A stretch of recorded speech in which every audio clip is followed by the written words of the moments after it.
Good evening. We're going to call the meeting for Akron City Council to order. At this time, we're going to ask our clerk to read the roll. Baylor. Aye. Connor.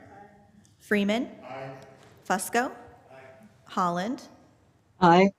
Keemer. Aye. Lombardo. Aye. McKittrick. Aye. Malik. Aye. Mosley. Aye. Neal. Here.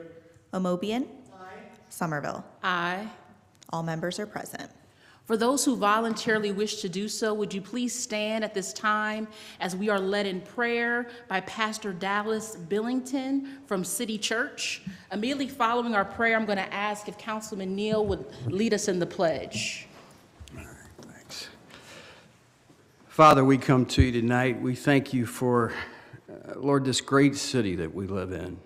And Lord, I pray that all those that are gathered here tonight, that you would give them wisdom when they get up to speak, that, Lord, that you would direct them through the power of your Spirit. And Lord, the same with all the council. Lord, we thank you for them and even how that we can still, in our great city, open up in prayer to what comes to guidance and direction. So, Lord, we thank you for this time. Guide and direct us. In Jesus' name, amen. Amen.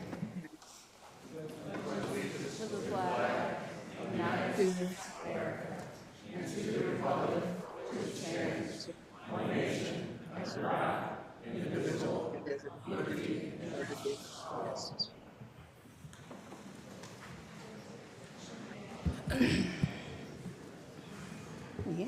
Say hey. The minutes from our previously held meeting have been provided. Are there any additions or corrections? Motion to approve. Second. Second. All in favor, roll call. Baylor. Aye. Connor. Freeman. Aye. Fusco. Holland. Aye. Keemer. Lombardo. Aye. McKittrick. Aye. Malik. Aye. Mosley. Aye. Neal. Abstain. Omobian. Aye. Somerville. Aye. The motion to approve the minutes passes 12-0 with one abstention. Before we move on to the rest of our agenda, we do have a special guest here with us, and I'm going to ask Councilman McKittrick to introduce. Thank you, Madam President. We have a foreign exchange student who's with us. Her name is Tursanai, and she's from Kyrgyzstan, and she is presently attending Firestone, and she is hosted by Renee Molnar, who is one of our school board members, who is a host family. Oh. Would you like to say anything?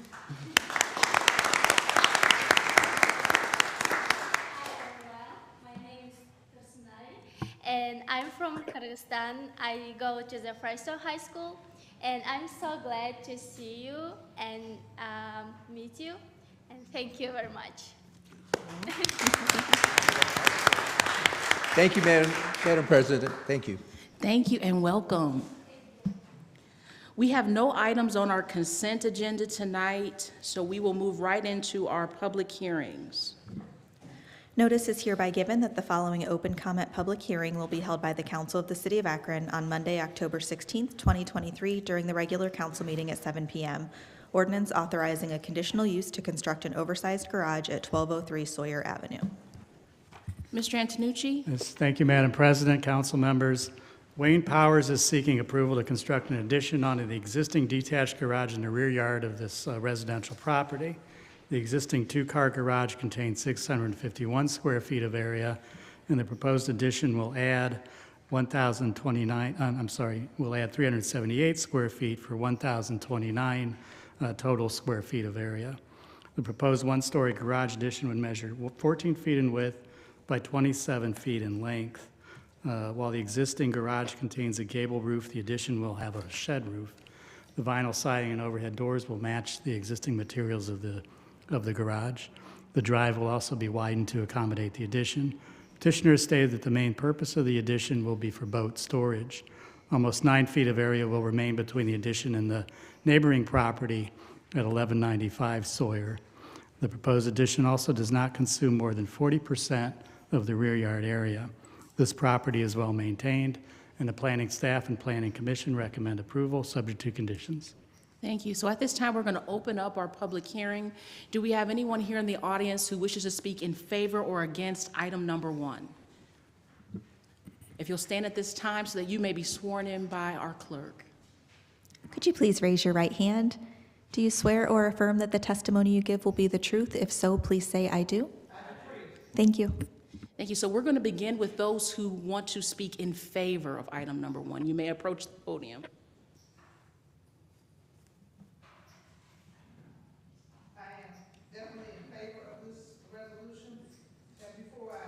Proceed with my comments in reference to this resolution, I don't want this meeting to continue without us acknowledging that we're praying for the peace of Jerusalem in this time. We're praying for peace. This country is established on the promises of Abraham, where we meet the needs of people. So I want to make that clear. Clear and ever present this evening, that we're not just proceeding as normal. We have something that's about to escalate into our country. And just as their homes are being destroyed and their resources are being destroyed, we do have to be cognizant of this fact and make sure that all needs are being met, not just here, but globally. I'm apostolate, and I support this resolution, and I would like to ask this council, like to ask that this council make sure that as they proceed with this resolution, that the people requesting this would also have resources to maintain the property. It's one thing to give somebody something, but it's another thing to have what they need to maintain the property so they don't end up with code violations, going to jail over some things. It's time out for that. And I want to also make sure that the community is satisfied with this decision. You cannot just let people do things without considering all of the neighbors and the community.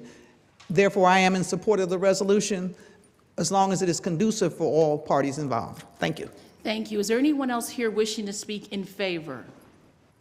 Is there anyone wishing to speak against item number 2? Item number 1, item number 1. We're on item number 1, public hearing. If you'd like to stand, you could be sworn in and you can approach the podium, okay? Could you please raise your right hand? Do you swear or affirm that the testimony you give will be the truth? If so, please say, "I do." Thank you.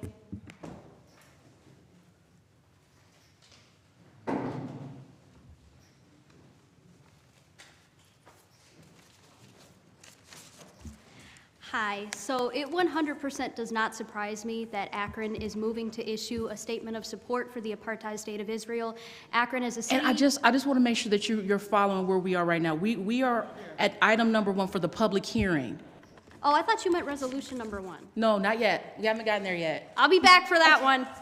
Thank you. Thank you. So again, we're on our public hearing. Anyone else want to speak in favor or against item number 1?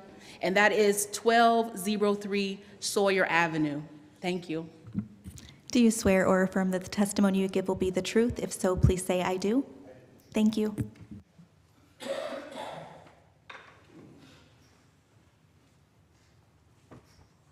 Hello, Council. My name is Wayne Powers. I am the owner of 1203 Sawyer Avenue. I do have the means to keep the property up, to keep the neighbors all happy. I've been in the North Hill area for 55 years. I intend to probably die in that home. So this will be a long-lasting presence in the neighborhood. I've kept the property up for the 22 years that I've owned it and helped keep it up while my parents lived there from 1969. So to those effects, the garage will be used just for storage of the boat.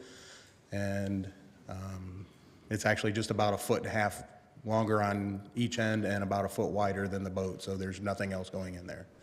So it won't be an eyesore. We will be using same materials that are on the garage now, so it will match. It'll look like it was built with the other one.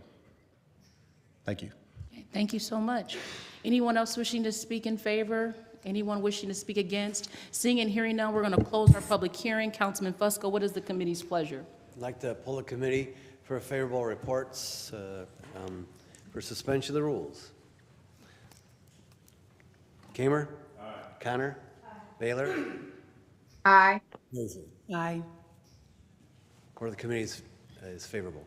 Are there any objections on suspension of the rules? Seeing and hearing none, the rules have been suspended. Thank you, Madam President. We're requesting a favorable report. The Planning Department had recommended approval. There's 4 conditions the petitioner has agreed to, and I know the ward council person is in favor of this as well. So with all that, we're recommending approval this evening. Thank you. Thank you so much. The rules have been suspended. The committee's report is favorable. All in favor, roll call. Baylor. Aye. Connor. Freeman. Aye. Fusco. Holland. Aye. Hemer. Lombardo. Aye. McKittrick. Aye. Malik. Aye. Mosley. Aye. Neal. Aye. Amobian. Aye. Somerville. Aye. This ordinance passes 13-0. Notice is hereby given that the following open comment public hearing will be held by the Council of the City of Akron on Monday, October 16th, 2023, during the regular council meeting at 7 p.m. Ordinance authorizing a conditional use to retain a 2-family dwelling at 2447 Newton Street. Mr. Antonucci? Thank you, Madam President, members of council. Manuel Smart is requesting permission to retain a 2-family dwelling at this property. The house was constructed in 1953 and contains 1,900 square feet of living area. Aerial photos depict that sometime between 1990 and 2006, the breezeway and 2-story addition consisting of garages on the lower level with living space above was constructed. However, a search of records failed to find a building permit for the breezeway and addition. Petitioners have stated that when they bought the home recently, that the multifamily living space was already established. One goal of the Land Use and Development Guide Plan is to preserve and protect single-family neighborhoods. The illegal conversion was done by a previous owner, likely within the past 10 years. While this property is well-maintained and meets housing standards, it has been zoned single-family since the 1950s. Planning staff recommended disapproval. However, the Planning Commission recommends approval, subject to conditions, which includes the petitioner getting a building permit. Thank you.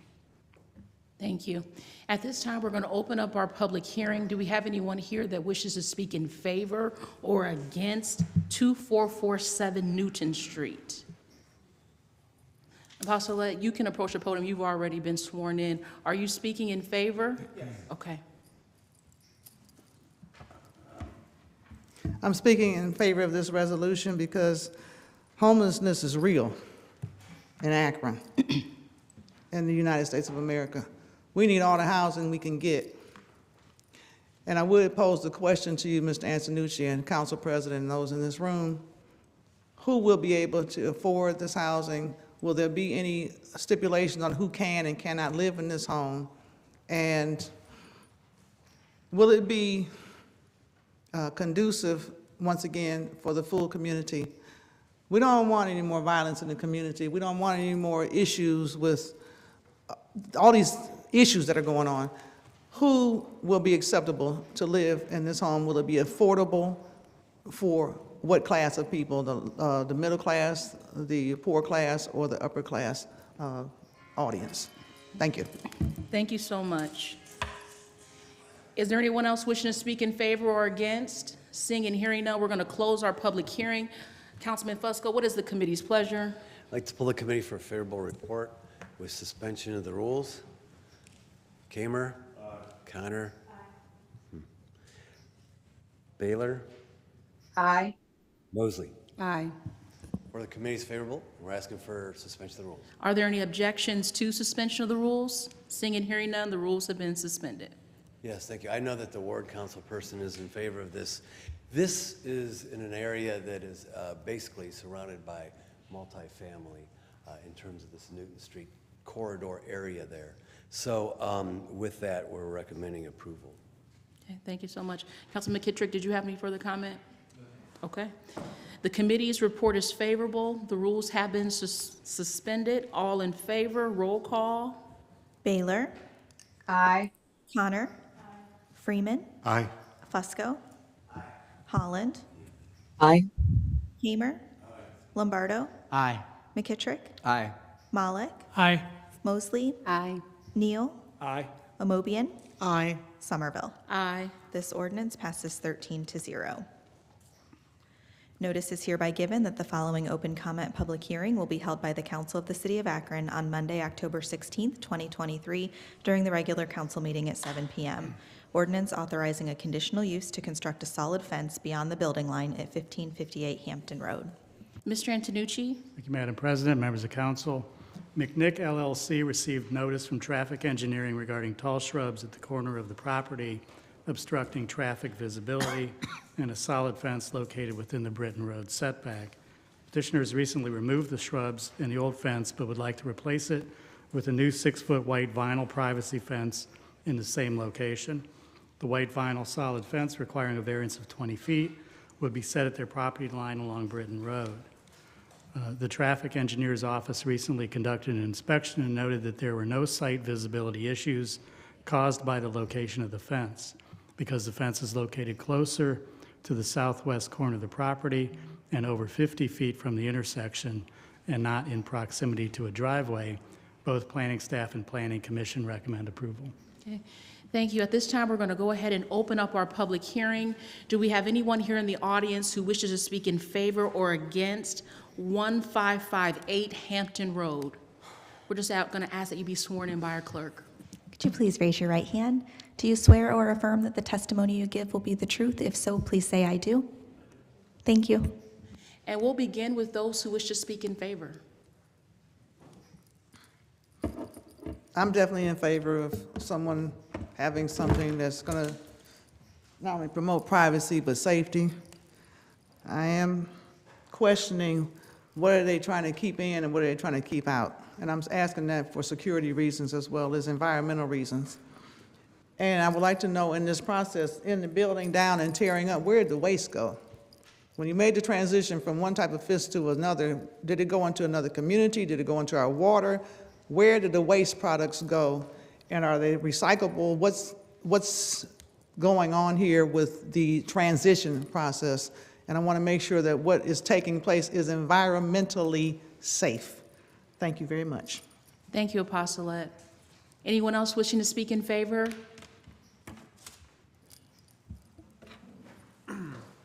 Hello, I'm from McNick LLC, and I just would ask you guys for approval. When we acquired the property, the fence was in bad condition. A storm blew the fence down. We took the fence down, asked for permission with a building permit through the normal process. We're then told that the previous owners had not had permission for the fence, and then we were requested to remove some bushes that were in visibility, and we've done all that, and the process has kind of been long, but we are ready to install a new fence and just need approval. Thank you. Thank you. Thank you. Is there anyone else wishing to speak in favor? Is there anyone here wishing to speak against? Seeing and hearing none, we will close our public hearing. Councilman Fusco, what is the committee's pleasure? I'd like to pull the committee for a favorable report with suspension of the rules. Kamer. Connor. Baylor. Aye. Lindsay. Aye. For the committee's favorable, and we're asking for suspension of the rules. Are there any objections to suspension of the rules? Seeing and hearing none, the rules have been suspended. Yes, I know the ward council person is in favor. We heard that the traffic engineer reviewed it, reviewed this application to ensure that visibility is still good at that particular intersection there. So understanding that it is good, have seen that the petitioners have improved the property there. So it looks quite nice. So recommending approval this evening. Thank you. The rules have been suspended. The committee's report is favorable. All in favor, roll call. Baylor. Aye. Connor. Freeman. Aye. Fusco. Aye. Holland. Aye. Kamer. Lombardo. Aye. McKittrick. Aye. Malik. Aye. Mosley. Aye. Neal. Aye. Amobian. Aye. Somerville. Aye. This ordinance passes 13-0. That concludes our public hearings for this evening. We'll now move into old business, and we will start with planning and economic development. Councilman Fusco. Time on 4 through and including 9. The request of the committee is to file 10 and 11. Those are the actual petitions on the public hearings we had just heard. Time on 12. File 13, that's also a petition referencing the Sawyer Avenue oversized garage. And then time on the balance of the agenda. Thank you. Time will be granted. That concludes our old business. We're now going to move into new legislation. Item number 1, offered by Mayor Horrigan and Fusco, resolution expressing sympathy for the victims of the recent terrorist attack by Hamas in Israel, condemning violence of any kind, affirming Akron's status as a welcoming community for those of the Jewish faith and any other religion, encouraging residents to offer support and sincere condolences to the Jewish people of Akron and all over the world, and declaring an emergency. Councilman Freeman, The committee's report's favorable. We're asking for suspension of the rules. are there any objections to suspension of the rules? Seeing and hearing none, the rules have been suspended. I'd like to defer to Ms. Wilms, speak on behalf of the mayor. Thank you. Thank you. Thank you. We did have a very good conversation today about the issues happening with the Israeli attack. It was an unprovoked attack. The number of individuals that are still being held hostage in this particular incident, the number of children killed, the number of elderly killed, the number goes on both sides now. It is an all-out war. It is an area in complete turmoil, all due to terrorist acts. So we are asking for consideration from the council to recognize that and stand in support with Israel in this particular instance, recognizing that Akron is a welcoming community. Some of these individuals may be displaced, and asking for our help in this community. Anything this council could do would greatly be appreciated. Thank you. Thank you, Council President. Thank you. Councilman Fusco? Yeah, thank you. It's the innocent people. It's the way it was conducted. The world. Bless you. The world is smaller, and the internet has made it that. And they're utilizing that to get the message out for violence. And in real time, hearing that, parents in Israel are making sure that their children can't see, they're taking away their phones because they're utilizing the internet, Facebook, etc. But it's the most appalling is the innocent folks out there, the families. We have families here in Akron that are affected immensely with regards to this, and their fears are real. And with that, recommend council as a whole for this particular item. Thank you. Okay, thank you. Councilman Freeman, do you have any further comment? No further comments. I believe motion's been made for mayor and council as a whole. Perfect. Is there a second? Second. Okay. At this time, all in favor, roll call. Baylor? Aye. Connor? Freeman? Aye. Fusco? Aye. Holland? Aye. Hamer? Lombardo? Aye. McKittrick? Aye. Malik? Aye. Mosley? Aye. Neal? Amobian? Aye. Somerville. Aye. This resolution passes 13-0. Item number 2, offered by Freeman, ordinance amending ordinance 354-2022, the 2023 no bid ordinance, to increase the amount authorized to spend with certain vendors and declaring an emergency.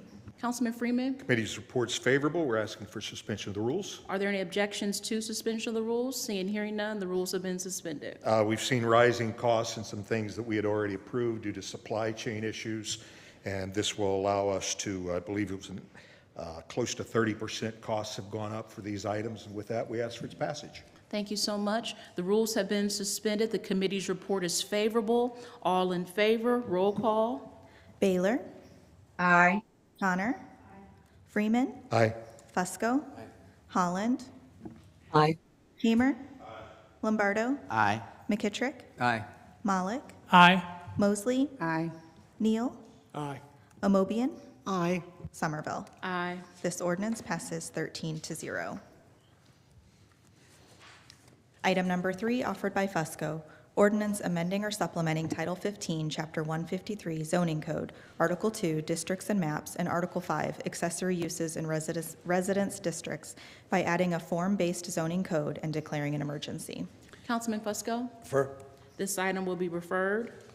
Item number 4, offered by Fusco, Ordinance amending the zoning map by changing the limited business use district ULB H1A1 classification on property on the west side of Merriman Road, south of Smith Road, the UPD 23 district classifications on property located on the northeast side of Akron Peninsula Road, aka Timberland Village, on property on the north side of West Portage Trail, aka Timbertop Apartments, on property on the north side of West Portage Trail, west of Northampton Road, and on property on the south side of West Portage Trail to a conservation neighborhood district and declaring an emergency. Councilman Fusco. Refer. This item will be referred. Item number 5, offered by Fusco. Ordinance amending the zoning map by changing the single-family residence use district U1H1A1 on property on Dillon Drive and property on the west and east sides of Sackett Hills Drive to a conservation neighborhood district and declaring an emergency. Councilman Fusco. Refer. This item will be referred. Item number 6, offered by Fusco. Ordinance amending the zoning map by changing the UPD 22 district classification on property located south of Akron Peninsula Road, former Riverwoods Golf, and property on the south side of West Portage Trail, the UPD 23 district classification on property on the south side of West Portage Trail, Cascade Falls Apartments, and property on the west side of Northampton Road, and the UPD 29 district classification on property on the northeast side of Akron Peninsula Road, aka Hampton Knoll Apartments and Pheasant Run Apartments, to a neighborhood 2.5 district and declaring an emergency. Councilman Fusco. Refer. This item will be referred. Item number 7, offered by Fusco. Ordinance amending the zoning map by changing the retail business use district U3H1A1 classification on property at the northern terminus of Weathervane Lane and the apartment house use district U2H1A2 classification on property at the southern terminus of Weathervane Lane, aka Cedarwood Village Apartments, to a neighborhood flex district and declaring an emergency. Councilman Fusco. Refer. This item will be referred. Item number 8, offered by Fusco. Ordinance amending the zoning map by changing the apartment house use district classification U2H1A2 on property on the north side of Barcelona Drive, by changing the retail business use district classification U3H1A1 on property located on the west side of North Portage Path, by changing the retail business use district classification U3H1A2 and single-family residential use district classification U1H1A1 on property on the west side of North Portage Path, by changing the retail business use district classification U3H1A1 of property on the north side of Merriman Road and south and northeast of Weathervane Lane, and by changing the UPD 22 district classification on property south of West Portage Trail to a mixed-use 3 district and declaring an emergency. Councilman Fusco. Refer. This item will be referred. Item number 9, offered by Fusco. Ordinance amending the zoning map by changing the retail business use district U3H1A1 classification on property on the north and south side of Merriman Road and property on the west side of North Portage Path and Akron Peninsula Road to a mixed-use shop front 3 district and declaring an emergency. Refer. This item will be referred. Item number 10, offered by Fusco. Ordinance amending the zoning map by changing the UPD 22 district classification on property located on the west and southwest side of Akron Peninsula Road and the UPD 23 district classification on property on the south side of West Portage Trail to a mixed-use flex district and declaring an emergency. Councilman Fusco. Refer. This item will be referred. Item number 11, offered by Fusco. Ordinance amending the zoning map by changing the retail business use district classification U3H1A2 on property located on the east side of North Portage Path north of Merriman Road, by changing the retail business use district classification U3H1A1 on property located on the south sides of Merriman Road and Riverview Road, by changing the UPD 22 district classification on property located on the north sides of Merriman Road and Riverview Road, by changing the UPD 23 district classification on property on the west side of Cuyahoga Street, aka Cascade Valley Metro Park Schumacher Valley, and by changing the UPD 28 district classification on property on the south side of Riverview Road to an open space conservation district and declaring an emergency. Councilman Fusco. Refer. This item will be referred. Item number 12, offered by Fusco. Ordinance amending the zoning map by adding a scenic buffer overlay in the Merriman Valley and declaring an emergency. Councilman Fusco. Refer. This item will be referred. Item number 13, offered by Fusco, ordinance amending or supplementing Title 15, Chapter 153 Zoning Code, Article 1, General Provisions, and Article 6, Development and Area District Requirements regarding the East Market Street Urban Overlay Area and declaring an emergency. Councilman Fusco. Refer. This item will also be referred. Item number 14, offered by Fusco, ordinance authorizing the mayor or his designee to enter into a lease agreement with Stowe BMX Association to extend the term of their bicycle motocross facility lease at the Akron Fulton Airport and declaring an emergency. Councilman Fusco. Consent agenda. This item will be placed on the consent agenda. Item number 15, offered by Fusco, ordinance authorizing the mayor or his designee to apply for and accept grant funding from Ohio Department of Development to help the city in the demolition of various structures and declaring an emergency. Councilman Fusco. Yes, thank you. The request of the committees for suspension of the rules with a favorable report. Are there any objections to suspension of the rules? Seeing and hearing none, the rules have been suspended. Yes, this is applying, as mentioned in the description, in the opening phrase of this ordinance, the Ohio Department of Development. This is for funding for demolition of primarily commercial properties, and hopefully for cleanup of that as well. I believe we're asking for approximately $9 million with a $3 million match from the city. So hoping we're going to be able to receive these funds, some of which may be utilized for residential as well, but the majority, I believe, is going to go toward the demolition for larger commercial industrial type properties. Okay. Thank you so much. The rules have been suspended. The committee's report is favorable. All in favor, roll call. Baylor. Aye. Connor. Freeman. Aye. Fusco. Aye. Holland. Aye. Kamer. Lombardo. Aye. McKittrick. Aye. Malik. Mosley. Aye. Neal. Aye. Amobian. Aye. Somerville. Aye. This ordinance passes 13-0. Item number 15A, offered by Councilman Neal, resolution urging the modification of Akron City Council Resolution Number 159, 2010, and vacation of the current honorary designation of a portion of Olive Street near St. Thomas Hospital as Dr. Bob's Way, urging acceptance of a new honorary designation of a section of Ardmore Avenue between West Exchange Street and North Portage Path as Dr. Bob's Way, urging the administration to take actions consistent with this vacation and new designation, including the removal of existing signage and the creation and placement of new signage on or near Ardmore Avenue and declaring an emergency. Councilman Fusco. Refer. This item will be referred.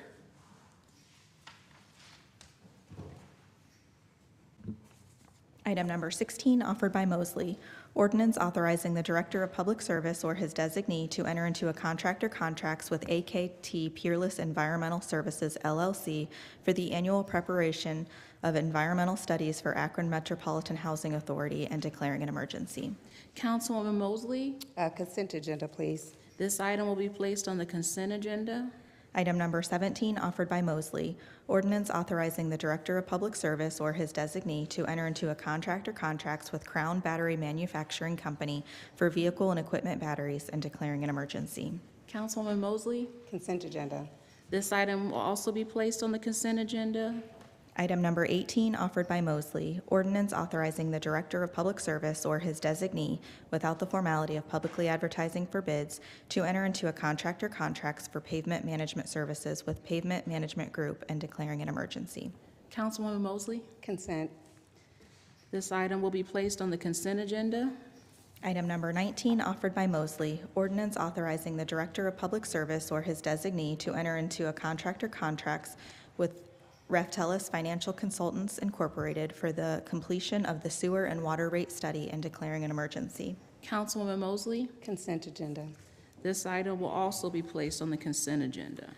Item number 20, offered by Mosley, ordinance ratifying the actions of the Director of Public Service in contracting with Butcher and Sons Landscaping LLC for the emergency demolition of a Smith Elementary School at 941 Chester Avenue and authorizing payment therefore and declaring an emergency. Councilwoman Mosley. Yes, the committee's report is favorable. We're asking for suspension of the rules. Are there any objections to suspension of the rules? Seeing and hearing none, the rules have been suspended. Nothing further. Thank you so much. The rules have been suspended. The committee's report is favorable. All in favor? I'm so sorry, before we take that roll call. I just Councilman wanted to Freeman. thank the administration. This corner of this building fell off. It was a dangerous place in the community, and they got to it quick. And I know all the folks who live in that neighborhood are extremely grateful. So thank you. Thank you. Roll call. Baylor. Aye. Connor. Freeman. Aye. Fusco. Holland. Aye. Kamer. Lombardo. Aye. McKittrick. Aye. Malik. Aye. Mosley. Aye. Neal. Aye. Amobian. Aye. Somerville. Aye. This ordinance passes 13-0.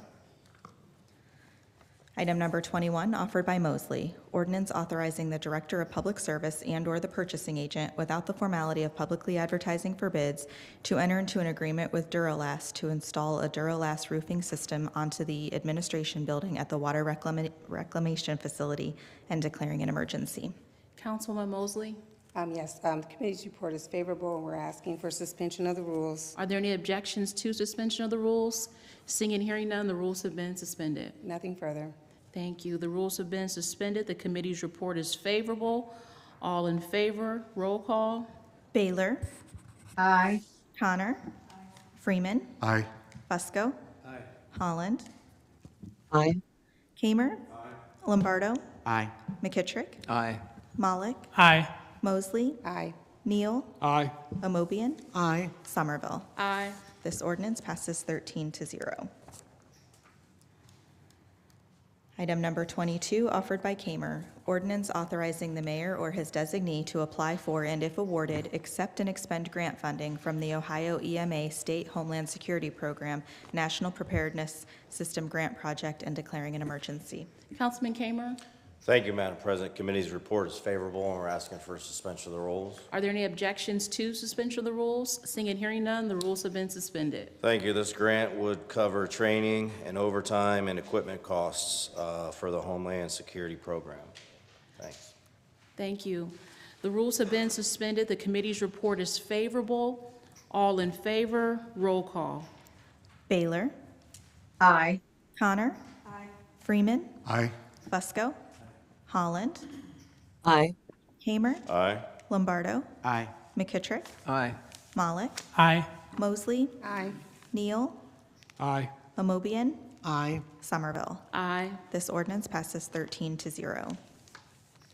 Item number 23, offered by Kamer, ordinance authorizing the mayor or his designee to apply for and, if awarded, accept and expend grant funding from the OCJS Community Policing Development De-Escalation Training, Law Enforcement Agency De-Escalation Grant, and declaring an emergency. Councilman Kamer. Consent agenda, please. This item will be placed on the consent agenda. Item number 24, offered by Kamer, ordinance authorizing the mayor or his designee to apply for and, if awarded, accept and expend grant funding from the Ohio Criminal Justice Services Edward Byrne Memorial Justice Assistance Grant Program and declaring an emergency. Councilman Kamer. Consent agenda, please. This item will also be placed on the consent agenda. Item number 25, offered by Kamer, ordinance authorizing the mayor or his designee, without the formality of publicly advertising for bids, to enter into a contract or contracts with Penn Care Incorporated for the purchase of 2 medical units and the required standard equipment to place units in service and declaring an emergency. Councilman Kamer. Thank you, Madam President. Committee's report is suspension of the rules, please. Are there any objections to suspension of the rules? Seeing and hearing none, the rules have been suspended. Thank you. This is something that we really need here in the city. Akron Fire Department is working really hard, and this will help pay for 2 new med units. Thanks. Thank you. The rules have been suspended. The committee's report is favorable. All in favor, roll call. Baylor. Aye. Connor. Freeman. Aye. Fusco. Holland. Aye. Kamer. Aye. Lombardo. Aye. McKittrick. Aye. Malik. Aye. Mosley. Aye. Neal. Aye. Amobian. Aye. Somerville. Aye. This ordinance passes 13-0. Item number 26, offered by Kamer, ordinance authorizing the mayor or his designee to enter into a contract or contracts with the County of Summit Alcohol, Drug Addiction, and Mental Health Services Board for the purpose of establishing a mobile behavioral health crisis response service, purchase required equipment, and accept reimbursement from ADM for costs and declaring an emergency. Councilman Kamer. Committee's report is time. Okay, time will be granted. Item number 27, offered by Kamer, ordinance authorizing the mayor or his designee to apply for and, if awarded, accept and expend grant funding from the Bureau of Justice Assistance Project Safe Neighborhood Grant through the Northern Ohio Violent Crime Consortium and declaring an emergency. Councilman Kamer. Thank you, Madam President. Committee's report is favorable, and we're asking for suspension of the rules. Are there any objections to suspension of the rules? Seeing and hearing none, the rules have been suspended. Thank you, Madam President. This neighborhood grant will help address some gun violence that we have. It also will help with increased intelligence, also community outreach and communication related to gun violence. Thanks. Okay, thank you so much. The rules have been suspended. The committee's report is favorable. All in favor, roll call. Baylor. Aye. Connor. Freeman. Aye. Fusco. Holland. Aye. Kamer. Lombardo. Aye. McKittrick. Aye. Malik. Aye. Mosley. Aye. Neal. Aye. Amobian. Aye. Somerville. Aye. This ordinance passes 13-0. Item number 28, offered by Kamer, ordinance authorizing the mayor or his designee to apply for and, if awarded, accept and expend grant funding from the Bureau of Justice Assistance Virtual Reality De-Escalation Site-Based Initiative Program and declaring an emergency. Councilman Kamer. Consent agenda. This item will be placed on the consent agenda. Item number 29, offered by Kamer, ordinance authorizing the mayor or his designee to apply for and, if awarded, accept and expend grant funding from the Department of Justice FY 2023 Justice Assistance Grant and declaring an emergency. Councilman Kamer. Thank you, President Somerville. Committee's report is favorable, and we're asking for suspension of the rules. Are there any objections to suspension of the rules? Seeing and hearing none, the rules have been suspended. Thank you. This will help with some additional body armor and miscellaneous supplies to support the drone program and other tools and equipment that goes with this grant. Thanks. Thank you. The rules have been suspended. The committee's report is favorable. All in favor, roll call. Baylor. Aye. Connor.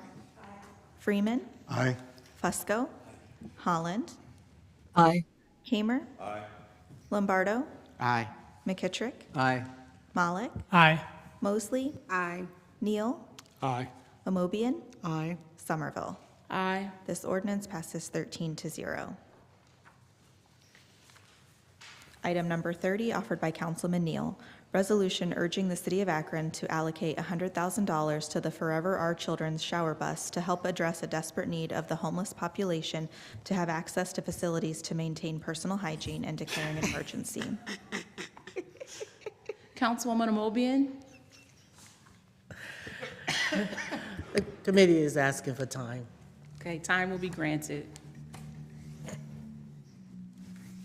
Item number 31, offered by President Somerville, resolution urging City of Akron voters to vote yes on issue 17 and declaring an emergency. Councilwoman Amobian. Yes. This afternoon, we heard from the superintendent of Summit County DD, and she's asking us to support the levy that's on the ballot. Is issue 17. And she gave us a lot of information, and I would like to provide some of the details that she shared with us so that people will go to the ballot and support issue 17. And this is to support the children that are developmentally disabled. First of all, for a home that is appraised at $100,000, it's $158 per year. And it is a replacement levy, meaning that it's going to cost you a little bit more, $3.58 more per month. Now, when it comes time for reappraising your property, which I think all of us have been hearing about, there will be no increase based on the reappraisal. So people need to know that what is appraised at now is what you would be paying for this particular levy for the next 6 years. It will go into effect 2025 and last until 2030. They are talking about serving almost twice as many children and adults as they are serving now. They're currently providing services to 2,600 plus children, and they're looking to provide services to more than 5,000 children and adults when this levy is passed. We have always supported all our levies, and this one is no different. And the other things that you need to know about this is that most of the money that they use to provide these services really comes from this levy, in addition to the Medicaid dollars that they get through the federal government, but most of the revenue is through this levy. If the levy doesn't pass, and I know it will, they would not be able to increase the services to the increased number of individuals that they are getting referrals on.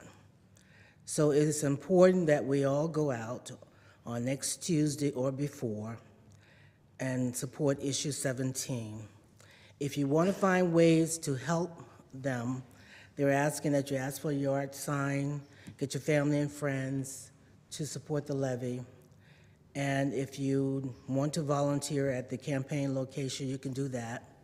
You can also donate, and make sure you understand that the dollars that are generated to operate the organization, they cannot use those dollars to run the campaign.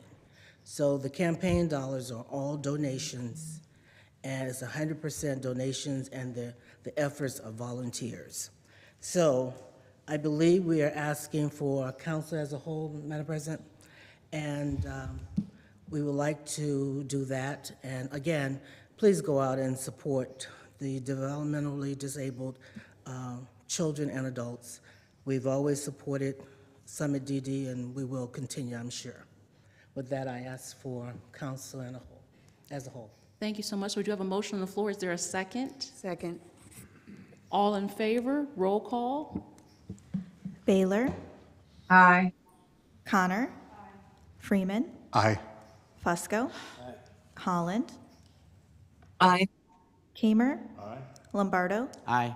McKittrick. Aye. Malik. Aye. Mosley. Aye. Neal. Aye. Amobian. Aye. Somerville. Aye. This resolution passes 13-0. Okay, thank you. That concludes our new legislation for this evening. We'll now move to public comment. If you have signed up to participate, I'm going to ask that you please stand at this time so that you may be sworn in by our clerk. Could you please raise your right hand? Do you swear or affirm that the testimony you give will be the truth? If so, please say, I do. Thank you. Okay, thank you so much. When you hear your name, I'm just going to ask that you approach the podium. You will have 3 minutes to speak to this body. We do want to remind you that this is an official meeting. And we're going to begin with Apostolette.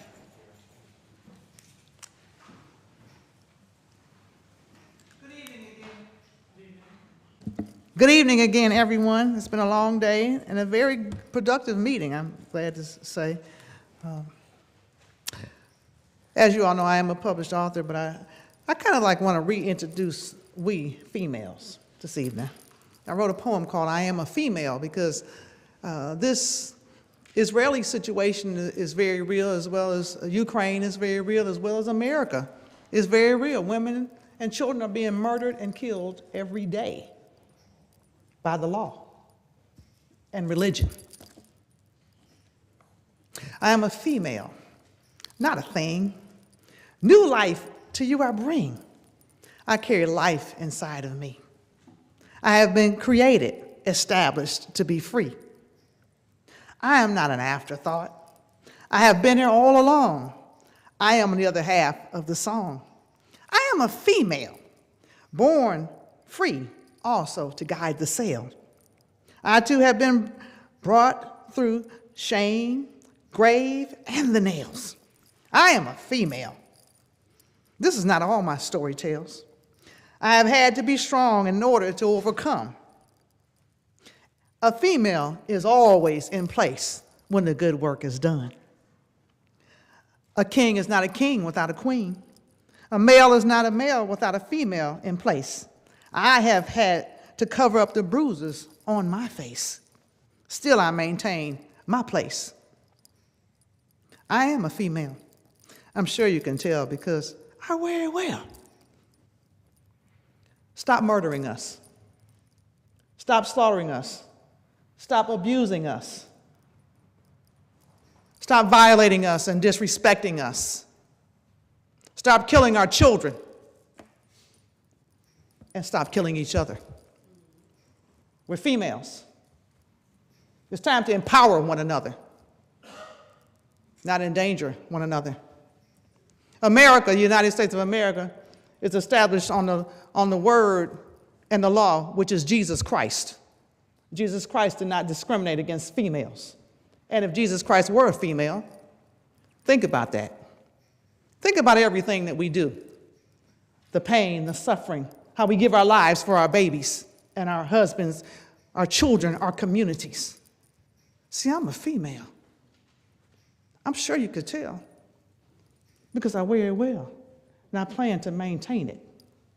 And I'm going to help you guide the sail, but let's get through to the other side, everybody. No more violence against women and children, and stop this war against Israel.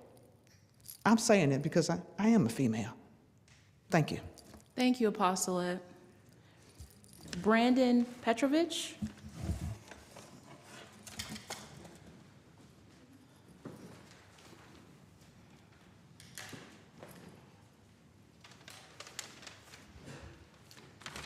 Hi, good evening, Council. My name is Brandon Petrovich, and I'm a second-year medical student at Northeast Ohio Medical University. And tonight I just want to speak on behalf of Medicare All for Resolution for the city of Akron. Recently, you guys have done some really important work with medical debt relief, but it's really important to say that we're just putting a bandage on the issue with the medical debt relief, and we need a long-term solution. And by calling on and putting forth a resolution, we can send a message to the federal government and combine with other cities and towns around the country, send a message that there's an urgent issue here and we have a crisis on our hands.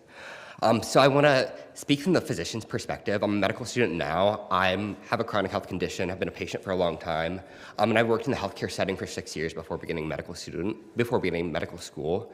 I think the physician perspective can highlight some of the major issues, where of course the implications we're going to focus on are that of the community and that on the patient, though, too.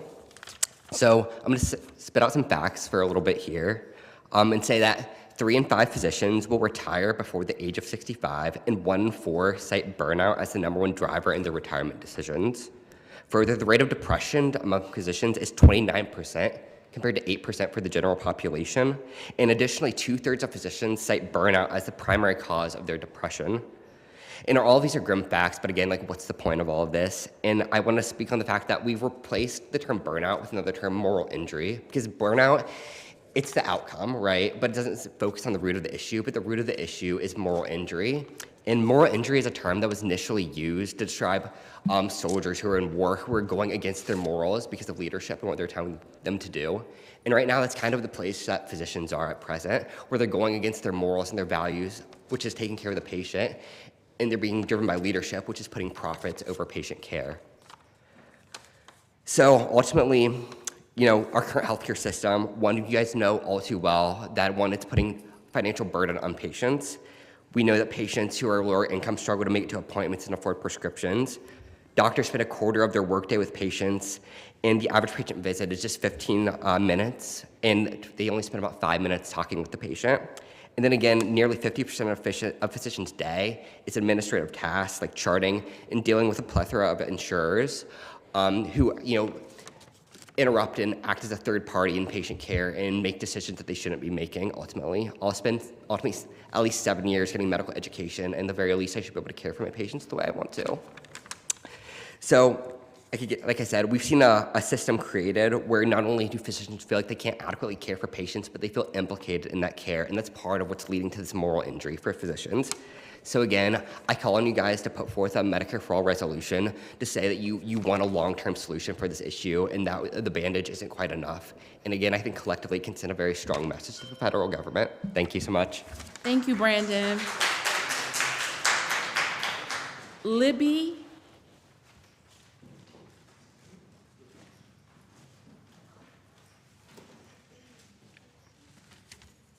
Good evening. My name is Libby Melu. I'm a second-year neuroscience student at Case Western Reserve University, and I'm here representing our university's chapter of Partners in Health Engage, an organization committed to advancing health equity for everyone, ensuring access to quality health care. I stand before you today to urge you to support and vote in favor of Medicare for All, a policy that will profoundly impact the lives of Americans and reflect our commitment to the well-being of our community. Medicare for All is part of comprehensive health care reform, includes essential services like vision, dental, and hearing coverage, ensuring that no one has to choose between their health and their financial security. Medicare for All is not a handout, it's a hand up, lifting the community towards a healthier, more secure future. Consider for a moment the people you know, your neighbors, friends, and family members. Many of them are facing a harsh reality. Most recent data shows that 9.6% of Akron residents under the age of 65 are currently uninsured. These statistics aren't just numbers. They represent real people who are facing an uphill battle for their health. Medicare for All isn't about statistics and dollars. It's about compassion and dignity. It's about ensuring that no one has to choose between their health and their financial security. It's about giving a lifeline to those who are suffering without judgment or hesitation. Health is the foundation upon which every aspiration, dream, and goal is built. Medicare for All strengthens this foundation. One common concern is the cost of implementing Medicare for All. Let's address that. While there may be initial costs, the truth is that this policy will ultimately save money. By streamlining administrative expenses, negotiating for fair drug prices, and eliminating copays and premiums, we can redirect funds to where they matter most, the health and the well-being of the population. But this isn't about saving money, it's about saving lives. This is about ensuring that the size of one's bank account should never determine the quality of their health care. The cost of inaction on healthcare reform is measured not just in dollars, but in the suffering of our friends, families, and neighbors. I encourage the Akron County City Council to adopt a resolution endorsing Medicare for All. While these resolutions are not legally binding, they convey a powerful message to Congress that the people of Akron stand behind Medicare for All. In conclusion, Akron has the opportunity to be a beacon of hope and compassion by supporting Medicare for All. It's not just a policy, it's a lifeline for the community. It's an acknowledgement that every person's health is precious and that every life deserves a chance to thrive without the burden of healthcare costs. The current system profits from sickness. Medicare for All invests in health. It's time to shift our priorities. I urge you to vote in favor of Medicare for All and make the city a shining example of solidarity and empathy. Let's be clear, Medicare for All is not a radical idea. A compassionate one rooted in the values of fairness and justice. Let's put people first, because in the end, they're what truly matter. Thank you for your time. Thank you, Libby. Amber.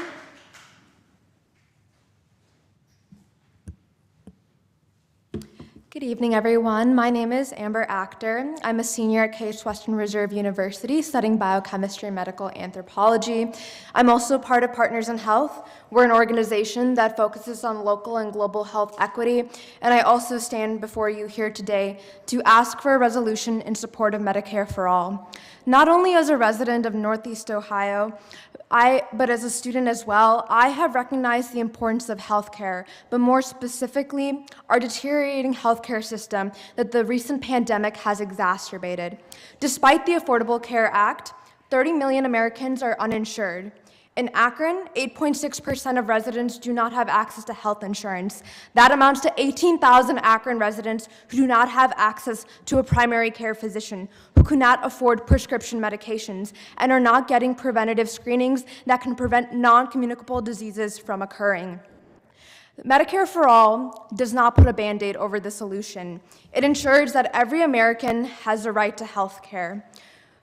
With the Medicare for All resolutions that I've been working on across Northeast Ohio, Cleveland, East Cleveland, Toledo, Lakewood, these communities have all passed unanimous resolutions in support of Medicare for All. And the reason this is so important on a local level is that if we have support from constituents that these cities support the right to health care, federal legislators can no longer brush us off. They no longer can pass the Affordable Care Act or other bills that are putting a Band-Aid over the problem.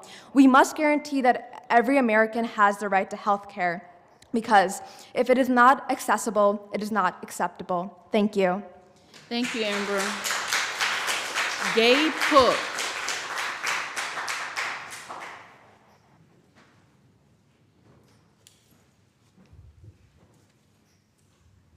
Hi, so I'm back. Earlier Jeff Fusco told a really weird story about how Israelis were turning their kids' cell phones off so they didn't have to see their houses being bombed, which is interesting in light of the fact that Gazans don't even have access to using their cell phones right now to call for help when they get bombed because their power has been cut by the colonizing state of Israel. I am Jewish and I don't want condolences. I want my Palestinian friends to have a country to return to after decades of Israeli occupation. I'm here to say that Israel is an apartheid state that none of you should be showing support for. Akron has an incredible number of corrupt similarities to Israel, so I'm 100% not surprised that you guys have passed this statement, but that can and should change. Akron, just like Israel, surveys its residents, harasses and murders people of color, targets activists and organizations, and bulldozes and displaces entire communities in the name of profit. Israel, however, is bankrolled by billions of dollars in military aid from our federal government and mindless support from our local government. Gaza and the West Bank are a colonized land. Their people don't have access to bomb shelters, military aid, or an iron dome of protection like Israel does. They don't have access to open airports or ferries to leave the no man's land they've been trapped in. They don't even currently have access right now to water or power as a total siege and blockade has been levied on Palestinian territories.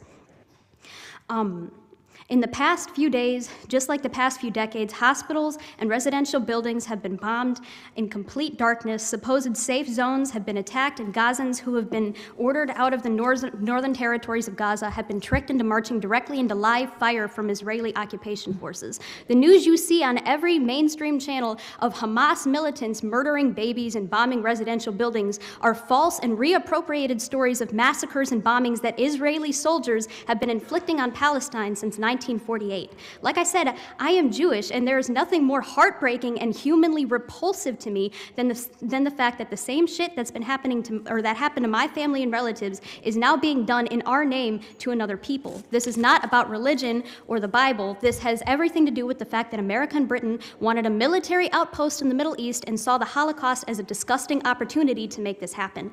Do not be fooled by the brainless, unresearched repetitions of a land without a people for a people without a land, because Palestine was always resided in by a beautiful and thriving society of people of all religions with homes, businesses, and belongings. Do not allow yourself to show support for a state that utilizes many of the same tactics as apartheid South Africa, like forced displacement, restrictions on free movement, restrictions on intermarriage, and requiring Palestinians to carry identification of their ethnicity wherever they go.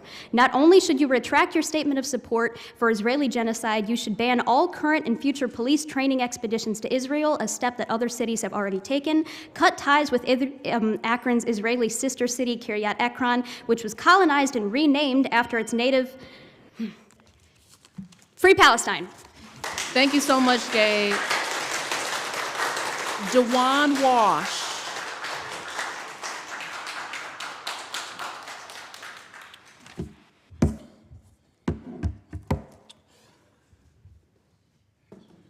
Hello, a little tall here. So. Hello, my name is Dewan Wash. I'm the Deputy Executive Director of the Freedom Bloc. Our friends from Israel is how it was described this morning in the committee meetings amongst the passage of this resolution. And in the same breath as calling for a two-state solution, labeled Palestinians as terrorists and thugs. In the resolution, you welcome people from all religions, but fail to mention Muslims or Palestinians specifically.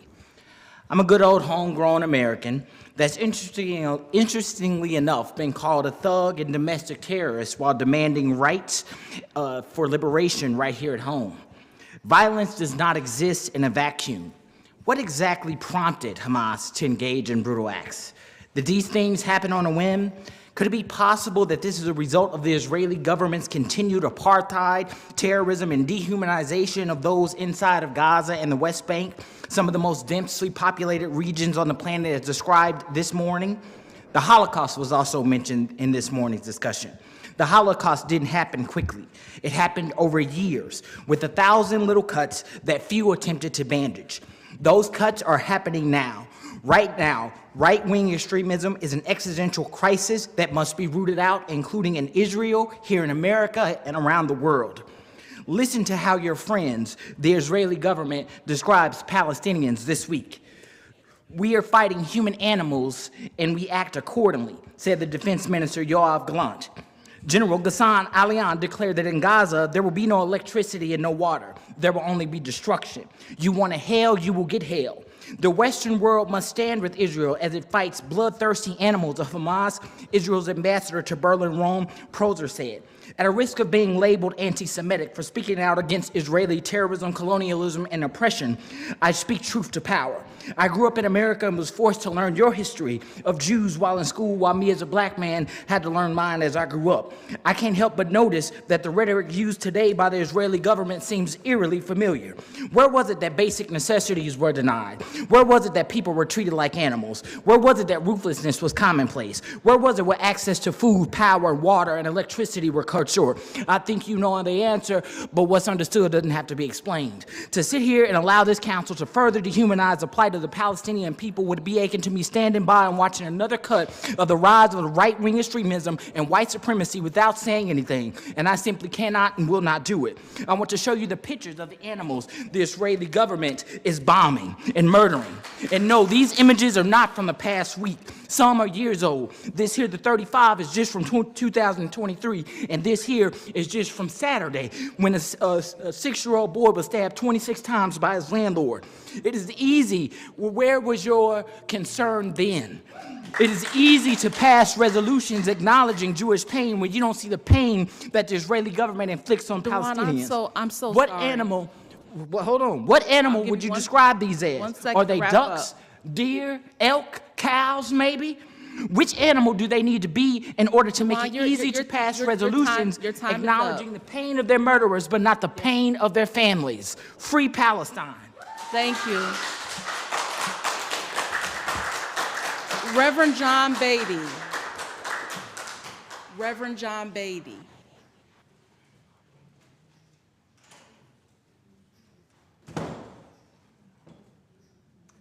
Madam President and members of the council, I am John Beatty, 2047 Wyndham Road, Ward 8. Last Monday was Indigenous Peoples Day, formerly known as Columbus Day. Columbus was a very courageous Italian explorer who unfortunately ushered in centuries of colonialism to the New World. That colonialism persists to this very day. Our closest and most precious colony is Israel. My heart weeps for its residents, many of whom are expatriates from the USA. There is no excuse for what Hamas has done in the last few days. It is wrong, it is illegal, it is unconscionable. However, Palestinians have been repeatedly brutalized in the occupied West Bank and also especially in Gaza for decades. The Israeli military government controls Gaza as an open-air prison and ignores the Palestinians' desperate needs for drinkable water, food, healthcare, electricity, and fuel. For decades, it has arrested, imprisoned, tortured, and bombed the Palestinians. Can we understand why they have exploded in a massive jailbreak with savage violence? When we treat human beings like animals, human beings will react like animals when they lose all hope of freedom and relief. What has happened to Jews in Israel the last several days makes me weep. I also weep for the 6-year-old Palestinian boy in the Chicago area who was killed by his so-called Christian landlord who had a row of Christian crosses across the yard of the little boy's rental home. I also weep for his mother, critically injured by the little boy's landlord. Why? Because of the anti-Palestinian propaganda on almost all of the media channels and the heartless prejudice against Muslims of this 71-year-old so-called Christian landlord. Palestinians are Christians as well as Muslims. Have you heard that? Children are not terrorists. Palestinian children are not terrorists and should not be collectively starved, denied electricity, the internet, and bombed to death because of a few militants who savagely fought for freedom. Pray for Israel, that its citizens may not lose their humanity and create an atrocity that might be 100 times worse than the atrocity of a week ago Saturday. Pray. Autumn Beverly.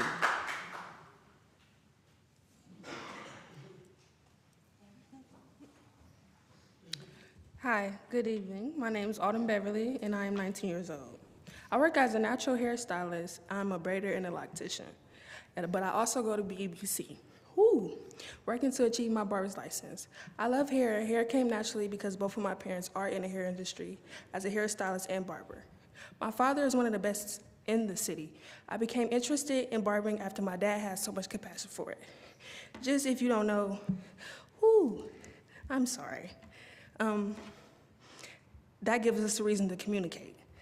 I fight so many challenges. Also, I'm a black woman, I am bisexual, and I'm in a male-dominant field, succeeding every day.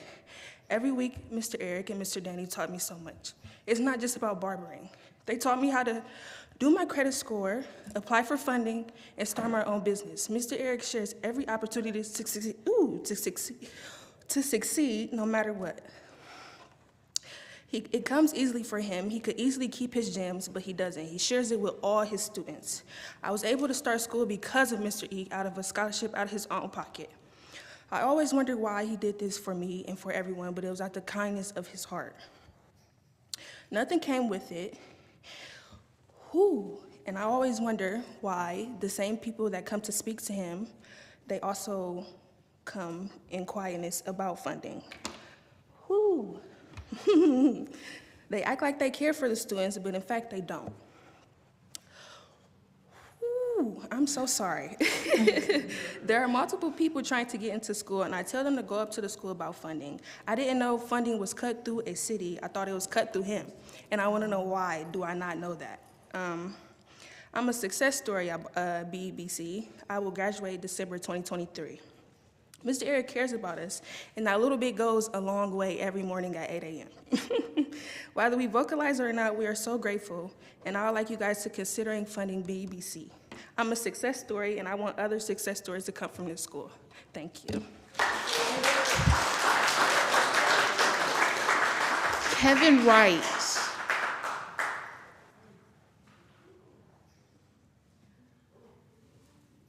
Kevin Wright. Okay. Zach.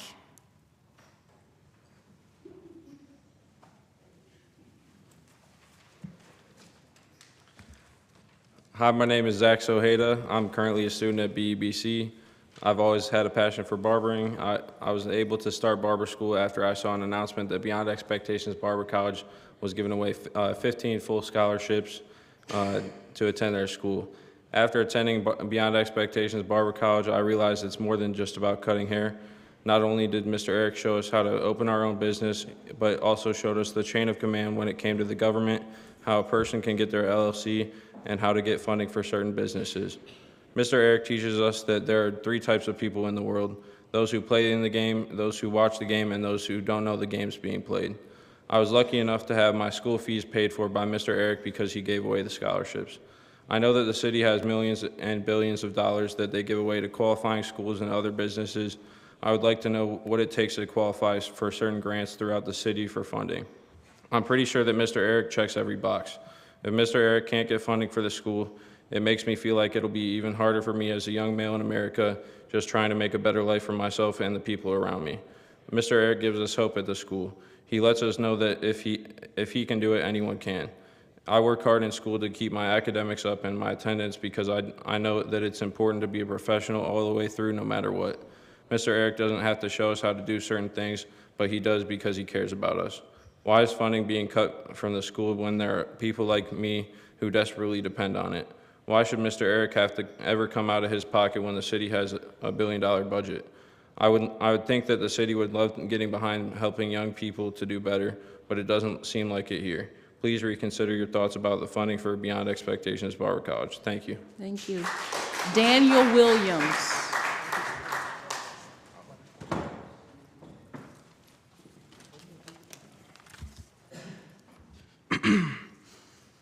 It's easy to bet on something when you know it's gonna win.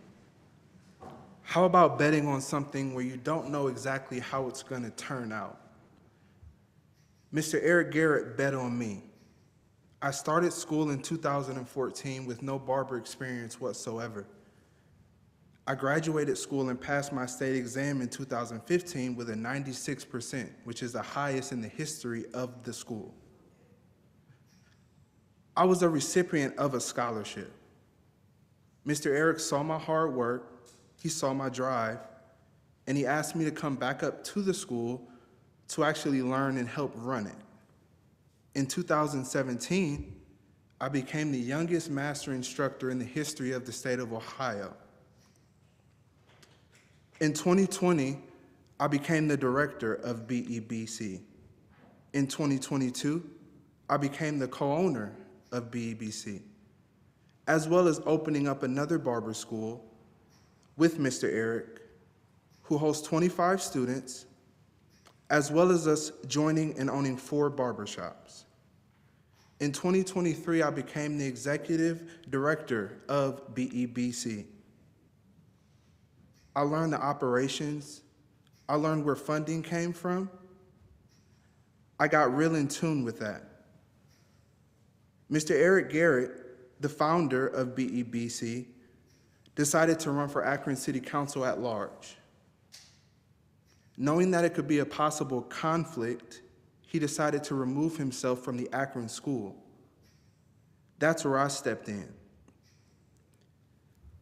Upon winning the primary election in May, Mr. Eric received an email from Mr. Sean Volman saying that there may be a violation if he received funding. This doesn't make sense to me because there's a primary and a general election. And even after winning that, Mr. Eric Garrett will not be sworn in until December. The contract starts at the beginning of each year. We've had the contract, we've had the funding for 2 years. Everything has been above board with the outcomes, with the invoices, any reports that we have to do. Everything has been done. I don't understand why all of a sudden the funding will be taken away. Like my students explained, it's hard to really deal with when people act like they need you. People will come up, they'll fellowship, they'll laugh, they'll smile in pictures, but then when it really comes down to it, they don't really care. I don't know why this funding is gone, and I would ask that you would look at these students, some who have past spoken, some who will come up to speak, and tell me, will you bet on them? Thank you. Thank you, Mr. Williams. DeMarco Thomas.